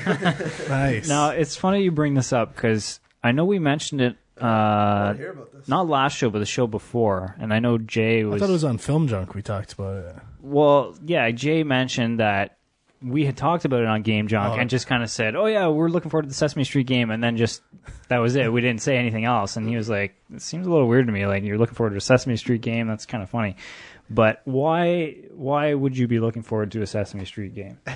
Well, actually, so my parents actually bought it for my oldest son. So I played it with him just because he's only 3.5, so it's a little complicated for him. But some of the stuff he can do. But anyway, it's actually not a bad game. Like there's like a storybook, and you're reading like this story basically. And so the first one is you're going to a birthday party for this one character, and he stands up, and you talk to the thing. You say like, "Hey, hello," sort of thing, and then he gets up and waves at you. So it's definitely like for kids. It's not like hardcore gamers aren't going to get much out of it, I don't think, unless you're big time into Sesame Street. And then they get up, and it's like you do poses that the guy's doing, and then there's another game where you flap your arms and control your character as you float up and collect like these balloons and stuff. And I don't know, it's pretty neat. My son loves it. So this is, and it's developed by Double Fine, right? Yeah, that's right. I mean, it kind of makes sense to me in a way. Like when you think Sesame Street, the TV show, and like, you know, how good it is for kids, and you know how much you can potentially learn from it, and how it's still entertaining them. Like, I'm kind of surprised there haven't been more really good Sesame Street games, you know? Like, I'm sure there's been like some cheesy, like, you know, CD-ROM Sesame Street something or other, but I guess with the Kinect, it just kind of makes it a perfect match, really. Yeah, it's cool. It's pretty interactive. So far, most of the games, like, I mean, I haven't got that far myself with it. I think my son's probably further than me because he's played with my wife and stuff too. And, like, I don't know how educational it is, really. Like, there's not really a lot going on that way, it seems. It seems it's, like, more entertainment kind of thing. And right. But I don't know. It's pretty interesting. And so then the next game I played was Connect Disneyland. Nice. Which is actually really neat because you're basically walking around Disneyland with your Kinect, and you go, and again, same thing. It's not me, it's my son's game. Sure it is. Yeah. But it's kind of cool. Like, you go and you meet the different Disney characters, and they send you on these little missions, and you can take their picture, and then you interact with them. You can give them a hug and a high five and all this stuff. And then you get I wonder if those, like, who are those fetishists who love, like, stuffed animals? Like, furries? Yeah. I bet furries are all over this probably. And then furry porn. Sort of in between, like, this, in between, like, meeting all the characters, you get to go on the rides, which are like kind of the mini games. So, although I'm sorry, just to divert, yeah. I don't think furries would be into it because I'm guessing the fetish is the feel of the fur, right? Like, I don't think simulating hugging air would get them off at all. Like, I think you'd have to feel the fur. That's might be what a quick fix, but I don't it wouldn't think so. be as good as the real. No, I think you'd rather just like hump a shag rug. Like, I don't think that I take back whatever I said about that. It does not work. I would think it's the textile aspect of furries that makes it what it is. Do go on. So okay, all right. Not So for then, furries. so then I put the kids to bed, and now the other games I've been playing. You put on your furs. The other games I've been playing are. The other kids. I played quite a bit of Gears of War 3, but not the single player. I've mostly been playing the multiplayer. Horde or kind of everything. Yeah. The Horde and the what's the new one called? Beast mode or whatever. Yeah. And then a lot of like multiplayer deathmatch and stuff. And the multiplayer in Gears 3, I think, is probably the best of the 3 games. They've definitely polished it, and I think it definitely benefited from the beta that they had, where like Gears 2 had all kinds of problems when it came out, and Gears 3 doesn't seem to have any of those issues. It's been pretty... That's a game like in those VGAs, like hardly mentioned at all, which is kind of weird. I think Cliffy B was pissed. Yeah, because he was there. Yeah, and I don't know. It's. I mean, I haven't played the single player, but the multiplayer is definitely the best of the series that I can see, and I imagine the single player is probably pretty damn good too.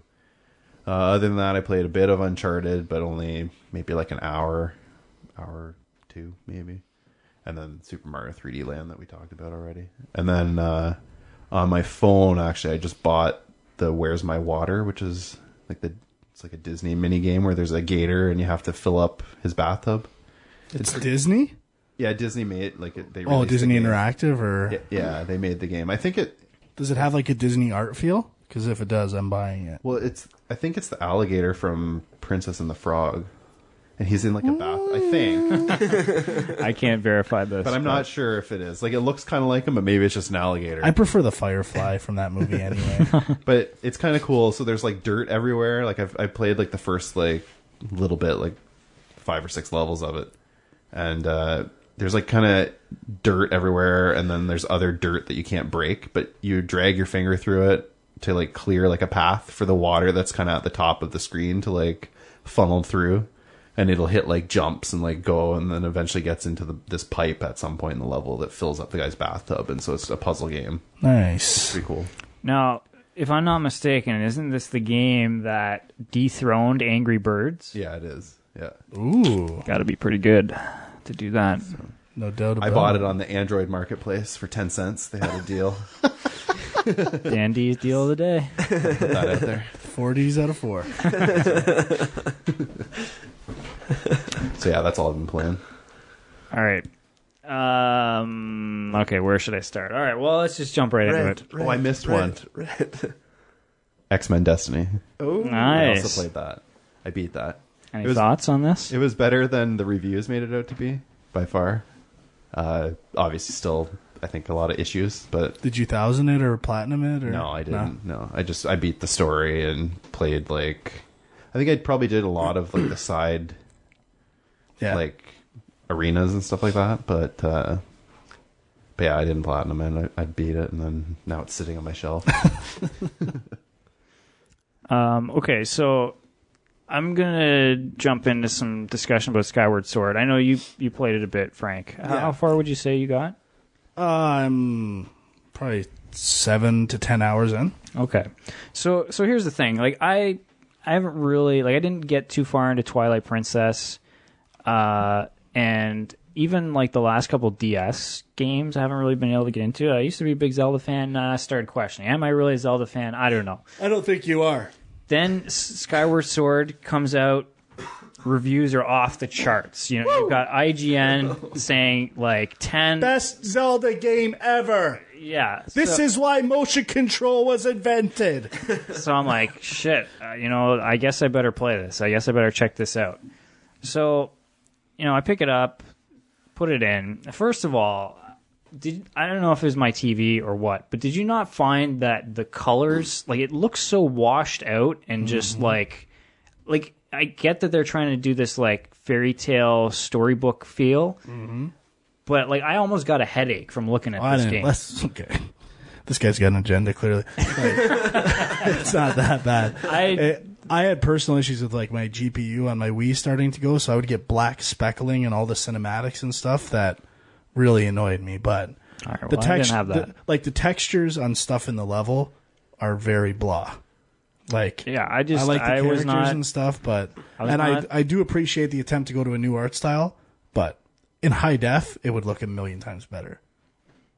I was not digging the visuals. Okay. But my biggest issue really is that, you start playing this game, and it's like every fucking Zelda game you've ever played before, and you wake up, you're in your bedroom, and it's like, oh, you got to go talk to this person. Oh, okay. Oh, you got to learn how to roll into a tree. And it's like, now I have to learn how to do this and do that. And it's like all these things that I've done a million times before. I know how to do them. And, okay, maybe you need to have a tutorial there for people who don't know, but at least give me the option to skip it, okay? Now, like, I played probably 2 or 3 hours, I feel like, and I had not even gotten into any sort of story yet. I was just, like, getting pages of text that I was scrolling through. And this is another thing. Okay. How does Nintendo get away with no dialogue in this day and age, no audio for the characters? I'm going to be honest. I find it refreshing and I enjoy it. I'm sick of it because, like, I assume part of it, their excuse is going to be... It's the Wii. Well, I'm going to assume part of their explanation is it's a localization thing. Yeah, we make games, they come out in Japan first. We don't want to have to redo all the dialogue in English. Do they have dialogue in Japan? No. But I'm just saying, if they did it, they would have to have multiple... Like, they wouldn't just subtitle it. They'd have to do audio in Japanese and in English, right? Whereas most people, if you're a North American developer, you would have all the audio in English and just have foreign subtitles, right? You wouldn't actually redo the audio. Depends, I guess. What do you feel like? What your budget is? I don't know. Are you aware of any games that have different audio for different languages? I don't know. Some UK listeners would probably know. Doesn't it? I don't know.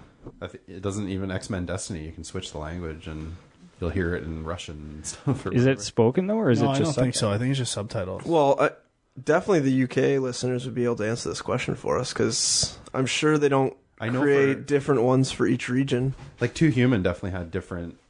Yeah, I thought Two Human did have for all the different languages. Yeah, I'm pretty sure about that. I think a lot of games have that. All right, well, so then maybe that's not even a good enough excuse. But, probably their other thing they would say is, we want it to feel like you are Zelda. We don't want to put somebody's personality... Yeah, we don't want to put somebody else's... Big fan. We don't want to put somebody else's personality in the main character. We just want you to imagine what his voice might sound like. And I just think that's lame. I just think, sitting there on, maybe for a handheld game or something... It's okay, but I'm, playing it on a console, on a TV, and I'm just scrolling through text, and it just feels like it's 1980. Like, I don't understand why. Is that from the guy who just said, I love a great text-based adventure? But this is different, though. Like, I haven't played it, but if I know this game, and if it's like Twilight Princess, the text says nothing. Well, yeah, it's fucking bullshit. Like, I'm Navi. Oh, I'm so fucking exactly. stupid. It is the most like generic, uninteresting. I think it's charming. So anyway, I got to the part where you chop some logs, and that was kind of cool. That is cool. Now, I'm a bit further than you, so to me, the motion controls have a fundamental flaw in this game, and that is the enemies are designed to block attacks from certain directions. Right? So if he's blocking the left, I need to get my sword to the right side of my body to come across his. The problem is, in trying to switch the position of the sword to the right side of the body, sometimes it'll pick it up because you're going from left to right. You have to go slow enough that it doesn't detect it as an attack, but you're moving. But it'll pick it up as an attack, and you're just hitting their blocked thing all the time. Like, they needed a button that said, if you're oriented to the left side of a body, click a button and it'll automatically take you to the opposite side and you can go from there. Or just maybe hold down, no, I haven't played, but maybe just hold down a button that's like I want to move my stick but not attack at all. Sure, exactly. Like, yeah, for sure. Like, something like that was required. I don't know how they didn't pick up on this, but idiots. This is another Miyamoto past his prime example, clearly. Yeah, I could see that being annoying. I do like the way the motion controls play into puzzles. Like, they always do great puzzles. Can't complain. You got to flip it up, I think. So, anyway, That's going to make sense. I don't know if it's... Figure it out. Keep going. So I'm just gonna run through a couple other quick things here. Like I downloaded the Jurassic Park game. I don't know. Did you end up checking this out? Big disappointment. I mean, I've not really played a ton of it, but I was looking forward to. I like all of Telltale's, point and click adventures, and they're saying, okay, we're going to try something a little different. We're going to try and add some action elements to this. It's not just going to be a point and click adventure game. Sorry. And I was cool with that. I was like, all right, let's see what they can do, And I gotta say, like, it just feels like the worst Heavy Rain, like, third-rate knockoff possible. And, like, they've done an interesting job of sort of making a story that ties in with Jurassic Park, the movie. But, on the other hand, you don't get to play as any of the characters in the movie. You play as other characters that are, kind of parallel to them. And from what I saw, it's just semi-recreating the same scenes visually from the movie. Yeah. But I remember seeing one where, like, a raptor jumps up from, like the scene where Lex is in the ceiling, and the raptor jumps up. I remember seeing that exactly recreated in one of the previews.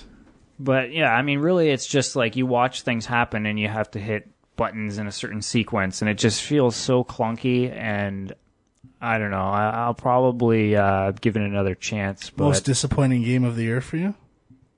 Could be up there, yeah. Okay. And I guess I'm just going to talk about a few iPad games I've been playing because I got an iPad last month, which I got to say, as a gaming device, it's pretty cool. Like, some games, the controls are a lot nicer on, like, anything with virtual controller type stuff. I find is still a little bit better on the iPhone just because it's too big to play on the Wasn't iPad. there a new rumor? Oh, it was on live. Yeah, I think they're going to have Right, they're going to have an iPad app, and you can, use a controller on the iPad. That's pretty cool. That will be. Yeah, and I mean, I'm very interested to see what they do with that. Like, I know Apple has always been against any sort of peripherals that would, let you use a controller for a game. It would be easy to make, I'm assuming, but... Well, even a PlayStation controller is Bluetooth. Yeah. Like, you'd think you could... And I know if you hack the iPad and the iPhone, you can there's like a SNES emulator that you can run, and then the app that you run on your phone is the gamepad app, and so that you use the phone as your gamepad, and then the iPad is your screen for the... Right. Yeah, I've seen that. That's pretty cool. Yeah. But I don't know. So, I mean, the games that I was playing are kind of ones that are a little more specifically suited to the iPad. I played one game that's called Contre Jour, and it's kind of like World of Goo meets like Loco Roco or something, where it's like you gotta kind of roll these things from the top of a map down to the bottom, and you can sort of touch and stretch this the ground, and it's kind of fun. Basically, it's a puzzle game. Another one I played is called iBlast Moki 2. Terrible title. Really fun game. It's basically you have a bunch of guys that you're trying to get from one place on the map to another, and you can plant bombs throughout the map. And so the bombs launch them, and then there's some bombs that are sticky bombs, so they'll stick to something. And then you can add timers to the bombs so that, maybe one goes off and launches them here, and then a few seconds later another bomb goes off and launches them somewhere else. And it gets pretty complicated, but it's a lot of fun. I think it's only like 99 cents right now. Definitely, I would recommend checking that one out. Another one that's pretty easy and accessible for just about anyone, but very addictive, is SpellTower. Has anybody heard of this? Seen anything about it? It's basically a word game, kind of like Boggle, but kind of like Boggle meets Tetris almost. And so you kind of just have to spell out words. Like, you get a board with all these letters, and you have to tap and spell out the word, and then the word disappears and the blocks fall down. And there's different modes. Some where blocks keep pushing up the longer you take, and then there's some where you just have to try and complete the board and get the most points, or try and get the biggest words possible. So I don't know, it's just simple but very addictive. Definitely enjoyed that.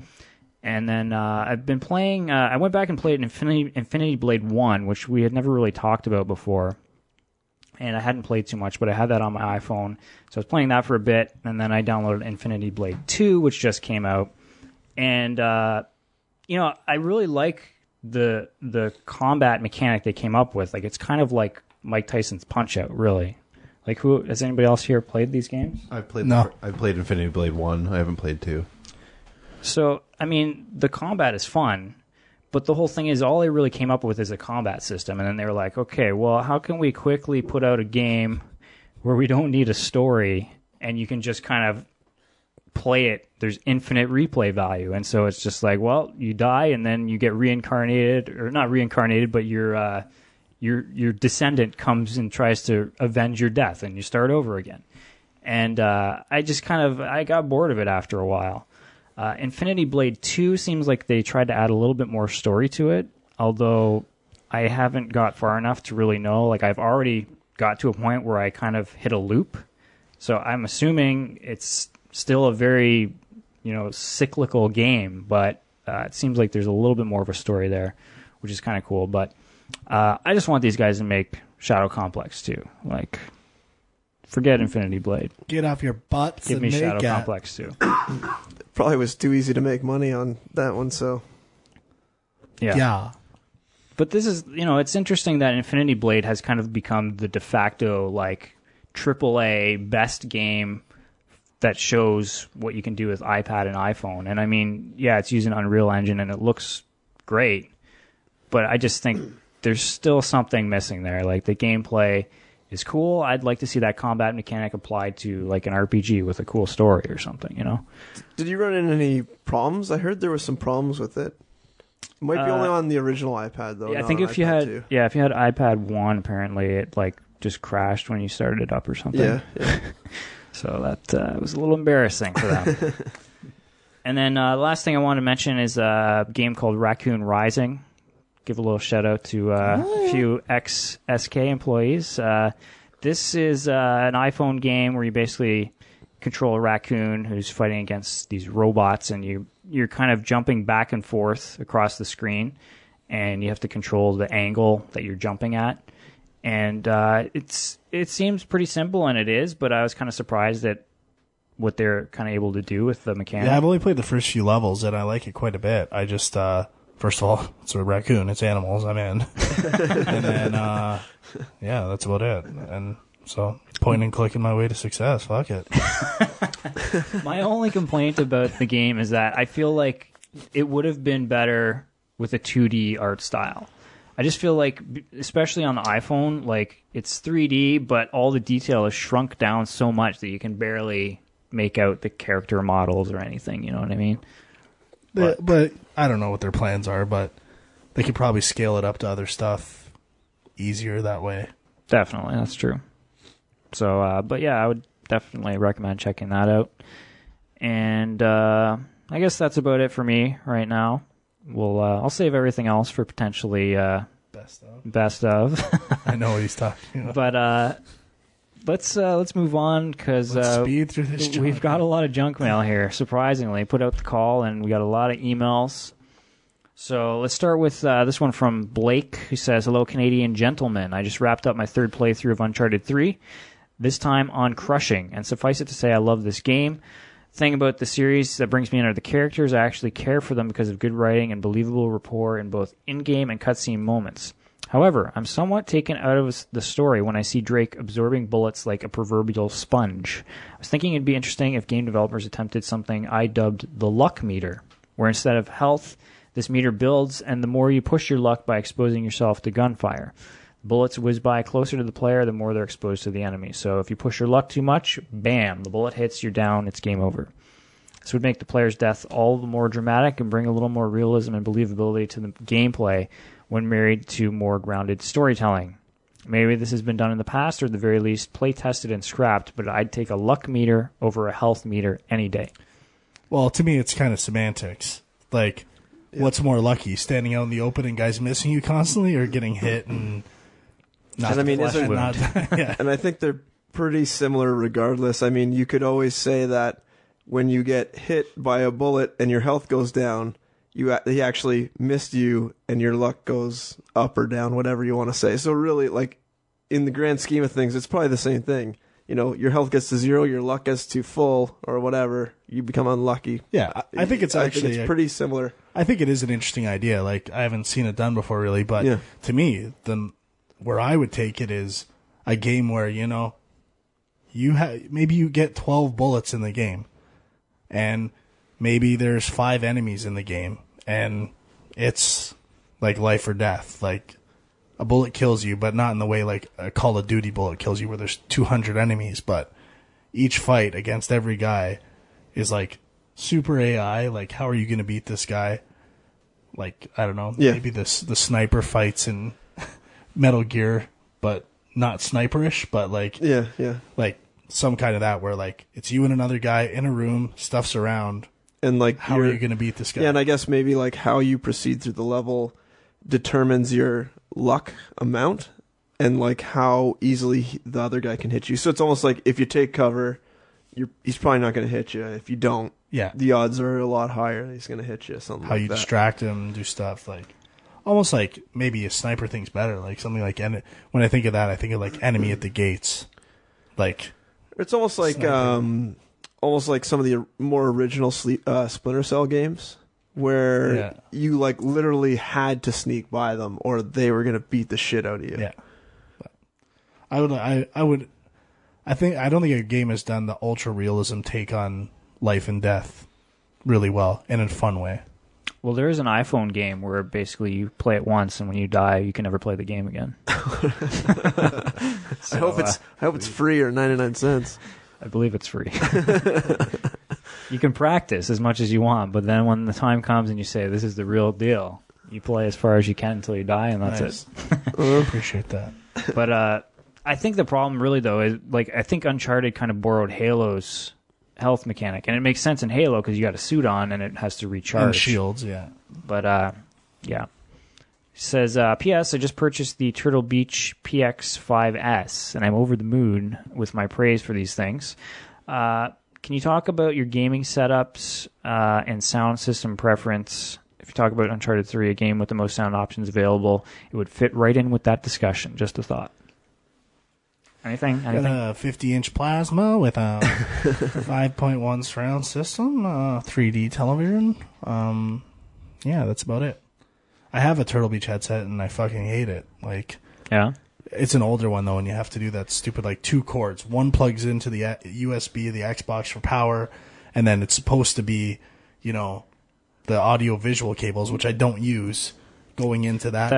I had that exact one, and I had to return it because I couldn't, because I used the digital audio out or whatever. Yeah, I'm interested to try the new Sony one, which is supposed to be really good, which is like a dongle, and it's all, like, wireless hands-free, and it's supposed to be pretty good. I also have a 50-inch plasma. I personally prefer plasma over LED, but that was more... I bought mine a while ago, and it was more just because of the sheer number of colors, contrast you can get in plasma. I think it's getting pretty close now. The black levels are way better on plasma. Yeah, deeper blacks. I also have a 5.1 surround sound system, and I actually have 2 kind of gaming setups, mainly because if I want to do some gaming while my wife's watching TV, then I can kind of escape to another spot. I have another like just 21-inch widescreen computer monitor actually that my Xbox is hooked up to. Really no bells and whistles there. I just plug in some headphones and that's my audio, some iPod headphones or something. But that's it for me too. DeRoche used to have the king of all setups. Yeah, I used to have a pretty sweet setup until I sold my house. It was a 135-inch screen. It's a projector and a 7.1 surround sound system. It's pretty awesome. It was incredible. And we played now You that's Don't Know immersion. Jack like crazy on that Yeah, thing. it was pretty awesome. Pushed it to its limit with You Don't Know Jack. So hopefully once I move into my new place, I'll have a similar setup Theater again. That's like 2.0. It's like real life survival horror in there. Yeah, it was pretty awesome. Yeah, I mean, I've pretty much got the same setup as you guys. I would like to actually try out one of these headphone things, but like I said, the one I bought didn't work for me, and just never bothered to try another one. Okay, Brad says, "Hey guys, I've been playing Super Smash Brothers on the Nintendo 64 with some friends lately, and we're having a great time. What are your thoughts on this franchise? By the way, we played a 100 stock match, and I dominated with Captain Falcon." Yeah. I don't know. I liked it. I never really played the N64. I played the GameCube version, and I have a lot of fun with it. I'm just not that good at it, and I see guys who are amazing, and like guys we used to work with. Yeah, it's fucking ridiculous. There was a huge group of guys that would play this religiously every day at lunch when we were at SK. And I'm like, what's the point? I'm never. I mean, you can never get in on that game unless you go home and practice for 20 hours a day. So, I mean, those guys were good. I never really got into it either. I mean, I played it casually and enjoyed it, but never to the level of those guys. I mean, they were ridiculous. They knew, everyone's moves and all that shit, and I would have went in there and just button mashed and probably beat them, but Throwing down the gauntlet. maybe one time.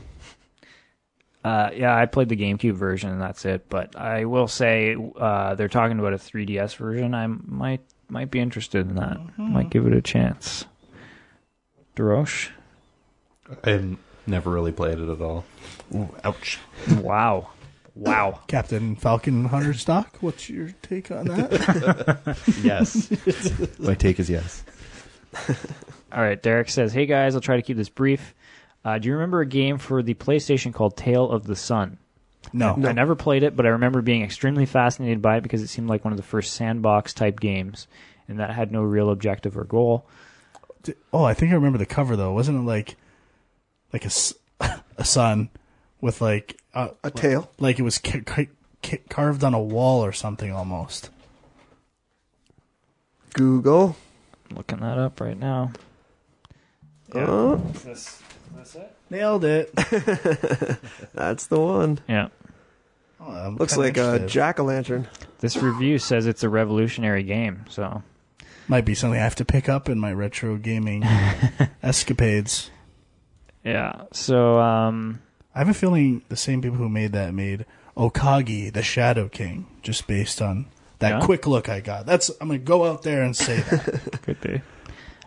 Second, I just got a PS3 for Christmas and need some suggestions for cheap, good games to buy to start building my collection. Is this a year old? Yeah. Did he just get it, or is he just about to get it? Oh, yeah, that's a good point. When the hell was this sent? Sorry, he got it early. And what is he looking for? Cheap, good games. Oh, So I went on to Futuresoft website and just kind of did a quick look at games for under 10 and games for under 20, basically. There are a lot of good games out there. Yeah. I can just rattle off a few. I don't think the Uncharted double pack, but I know that 2 games come in a pack. Pick those up. That's a no-brainer. Assassin's Creed 1 and 2, under 20. Splinter Cell, Double Agent, and Conviction, I think, are Conviction's not on PS3. No? Oh, yeah, that's only Double Xbox. Agent That's is right. Metal Gear Solid 4, Mass Effect 2, Fallout 3, Fallout New Vegas, Batman Arkham Asylum, Saints Row 2, Dead Space, Infamous, Resident Evil 5, God of War 3. All those are kick-ass games. Yeah. And that was just a quick look. I'm sure there's eBay and other sort of sites you can get used stuff for cheap. And don't be shy on the PSN either. Yeah. There's some quality games out there. Costume Quest. Yeah, Super Stardust. There's some good collections too on the PS3. About a Blob. Yeah, About a Blob's good. A lot of the HD collections too on the PS3 are amazing. Are really awesome. So I love the PS3. It's so fucking good. I agree. Okay, finally, this is for Frank. If you're still building your retro game collection, I have a ton of old games for a bunch of old systems I'm looking to unload.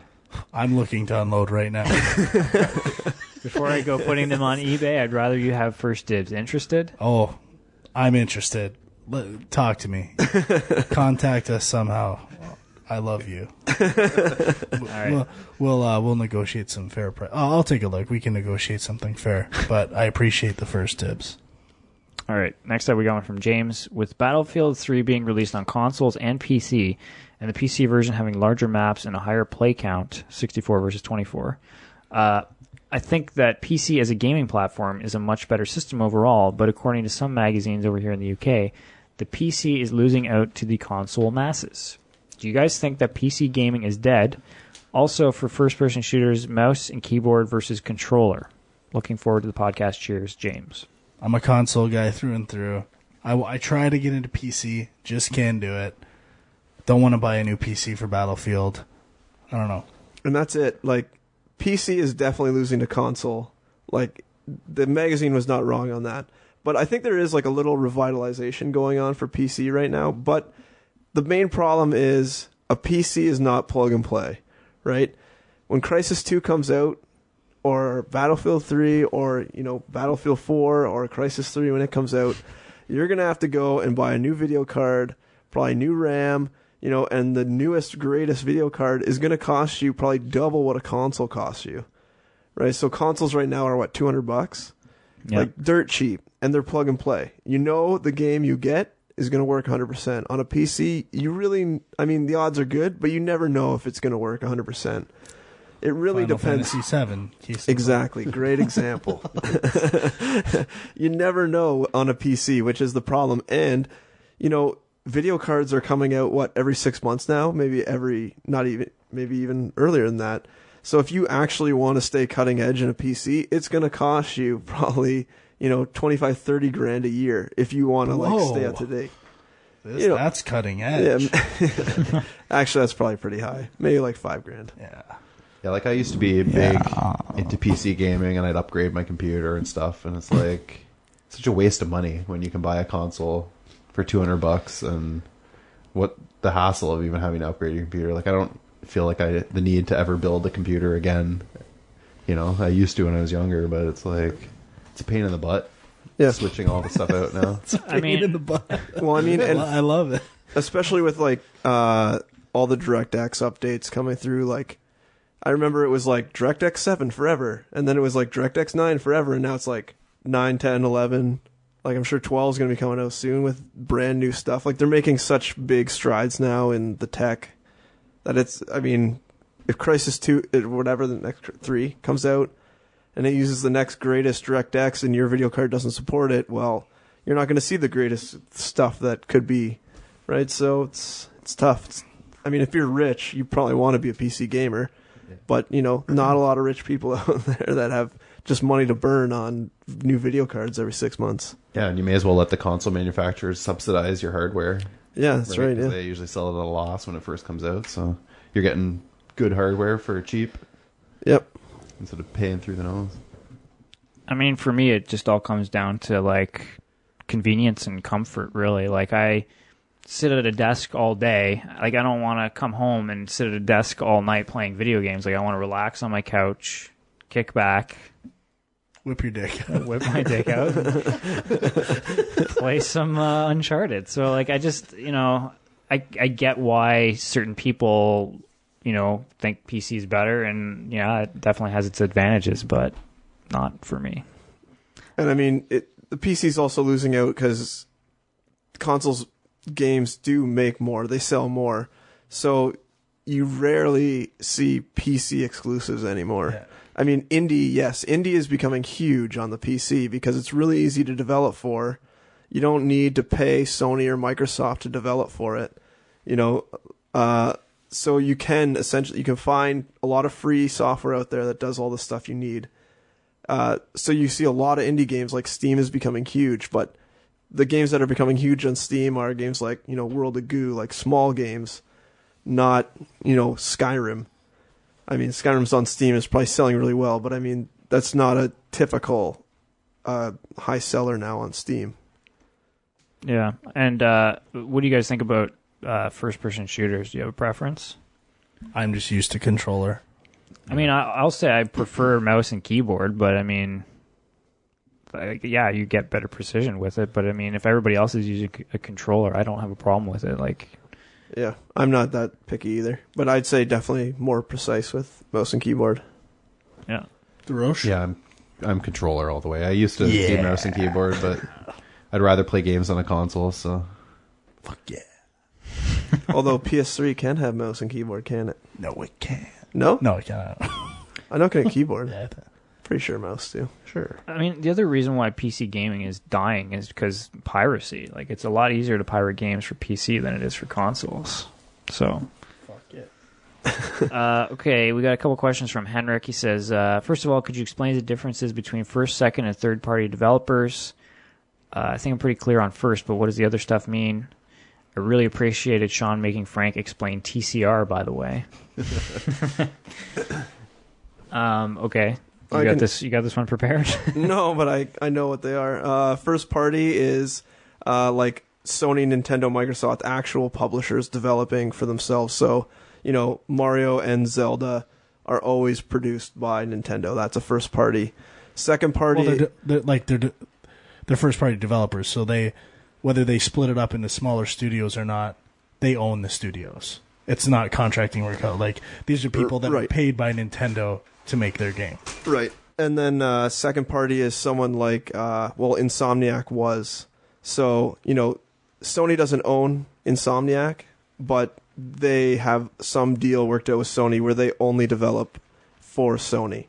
So now Insomniac is no longer with Sony. They can go do whatever they want. But I guess Epic was for a bit with Microsoft. Same with Bungie with the Halo. Sucker Punch. Sony's, Naughty Dog. Well, Santa Monica Studios. Yeah, so there's a lot of those out there. And then third party are independent, no affiliation with a publisher, or not publisher, you might developer. There's raccoons out there, so you might not want to.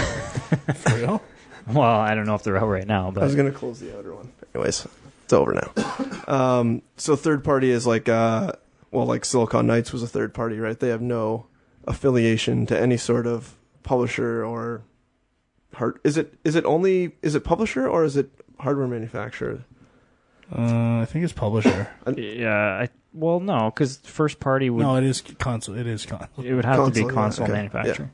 Yeah. Okay, so Henrik also says, I have one question. What is the better game franchise, Zelda or Starcraft? Zelda. And after you've all said Zelda, I would like you to watch this. I'm in for StarCraft. Really? Yeah, I'd rather play StarCraft. I posted a link on my Twitter and you as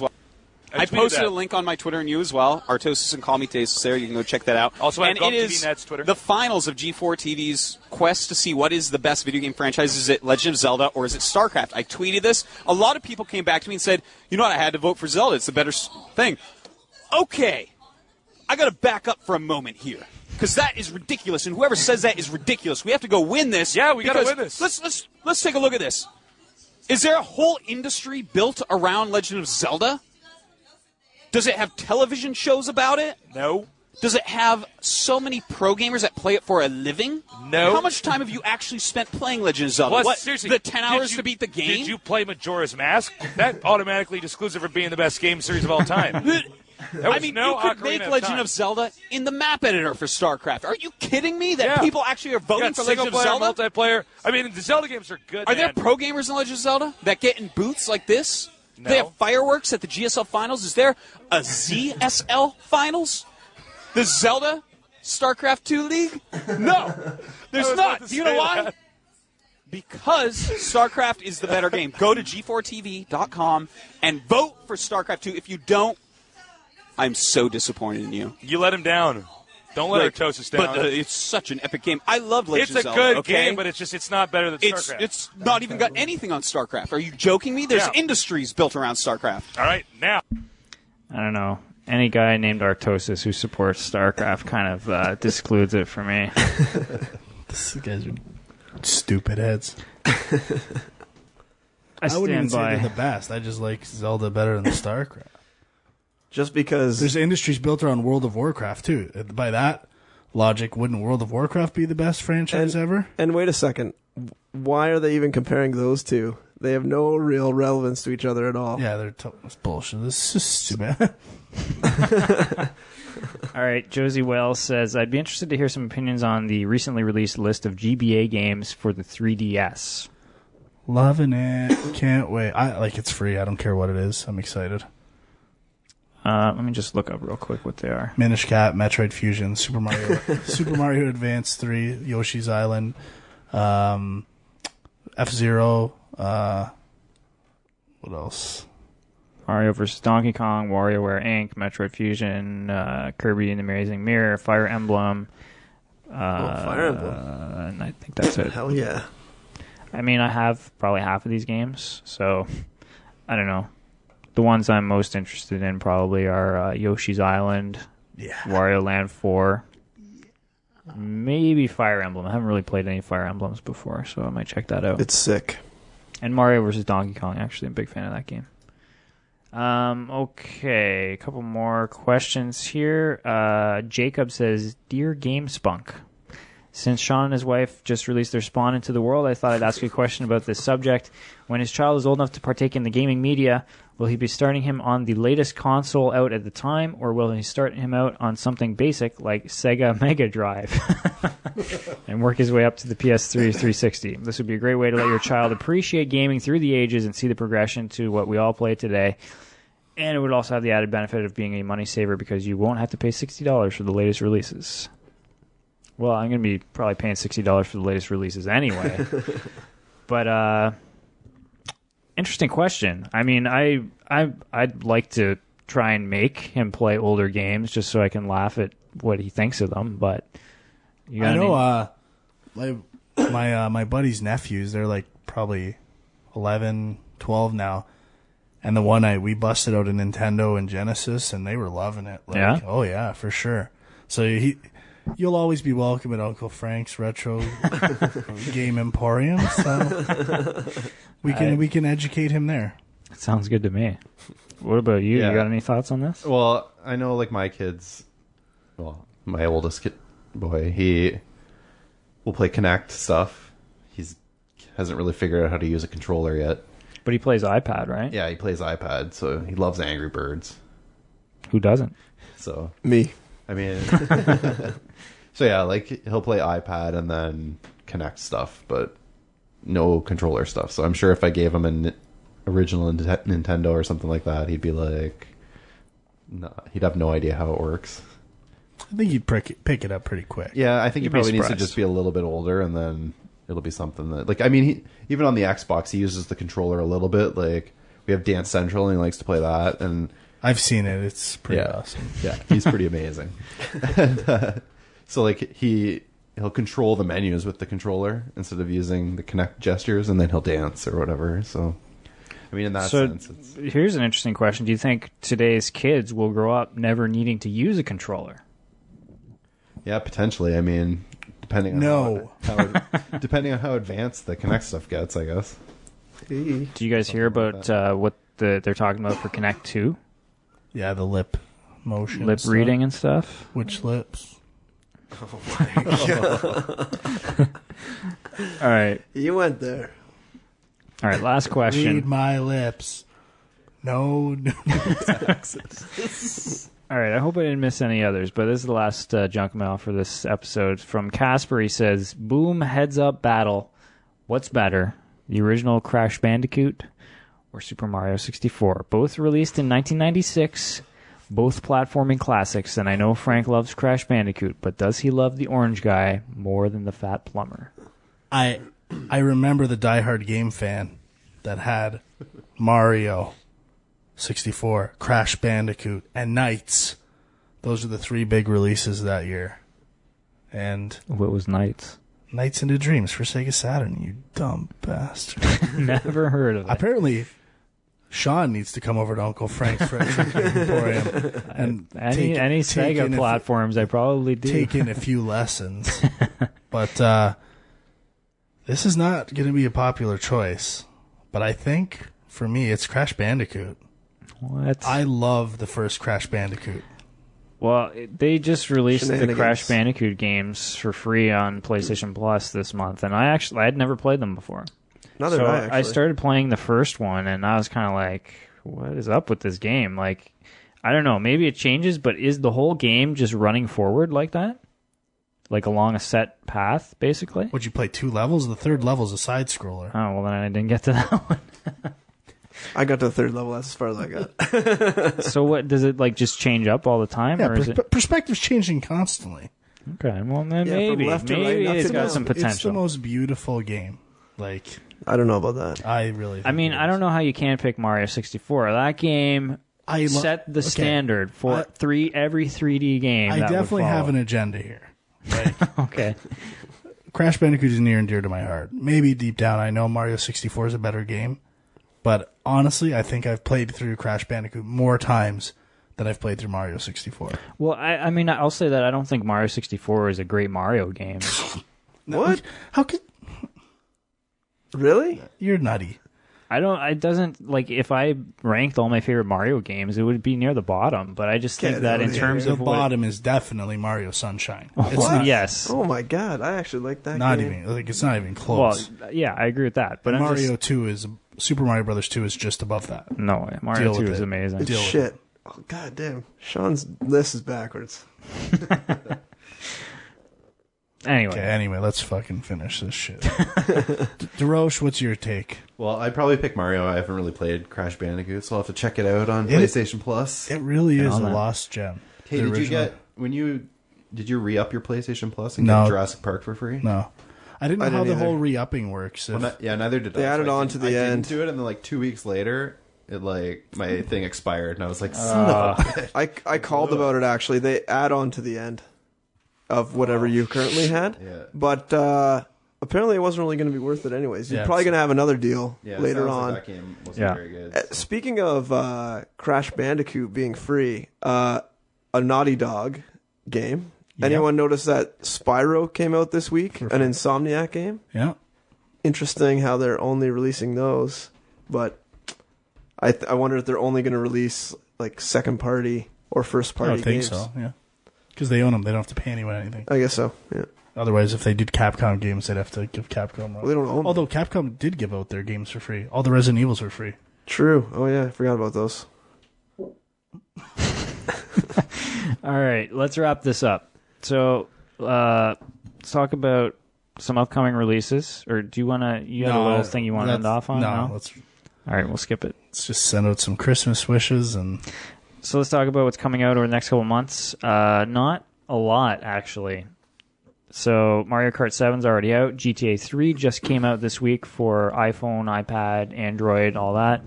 Star Wars The Old Republic comes out next week. Yeah. Anybody getting this? Anybody interested? I might. I'm interested in it. I haven't really been following it, and I don't know. Like, if you pre-ordered it, you could have been playing it already. Maybe I'll wait for it to go to free-to-play, just like all other MMOs. That's kind of what I'm thinking. I mean, it's going to have to go there. It's going to have to. It's Star Wars, dude. It's not going to happen. Well, here's the other problem. It's a PC game. So, probably I'm out on that basis alone. But, what else? That Trine 2 game comes out. I think it's already out on Steam. Comes out for Xbox Live December 21st. PSN, I think. No? And PSN. Just PSN. Well, the first one was exclusive to PSN. I could be wrong. No, I'm pretty sure it's okay. out. I could be wrong. Then next month, Silent Hill HD Collection, January 24th. Final Fantasy 8-2. Is that right? No, 13-2. 13-2. Sorry. I can't read Roman numerals, apparently. I'm so confused about Final Fantasy games. Whenever one comes out, I'm like, is this a new one? Is this like an old one remastered? Like, so this is... Apparently this one is supposed to be a lot better than Final Fantasy 13 from what the previews I've been seeing. I mean, I liked a lot of the combat stuff in Final Fantasy 13, but it just kind of like dragged on forever. So they kind of like, and it didn't really have towns. So apparently they put like towns and more of like shit like traditional games in there. But apparently they've made it better. Okay, we got Soul Calibur 5, Devil May Cry HD Collection, The Darkness 2, Resident Evil Revelations for the 3DS, a new SSX game, Ninja Gaiden 3, Syndicate, PlayStation Vita, and Uncharted Golden Abyss and whatever else launches with it. That's February 21st. Pretty excited. And then getting into March, we have Mass Effect 3, Max Payne 3, and Kid Icarus Uprising. So probably not a lot for the first couple months, but that's okay. I'm guessing we'll have some stuff to catch up on. So, so that's about it. We're going to try and be back in a month's time to do our top 10 of the year. Whoa. Really? Well, I don't know. I mean, do we really want to wait till February? No, I'm down. No. I'm down with a month. I honestly intense. don't know where I'm going to be at a month from now, but we'll see. Anything else? Anything I'm forgetting? Merry Christmas to everyone and all the listeners. We And appreciate happy holidays to everyone else. Rumpa-pum-pum. Have yourself a merry little Christmas. Dan DeRoche, thank you for being here. Thanks for having me. Do you want to throw out your Twitter handle for anyone to follow you? It's Nightwing12, but it's spelled like the 12 is TWE. The word 12? Yeah, it's the word 12. Okay.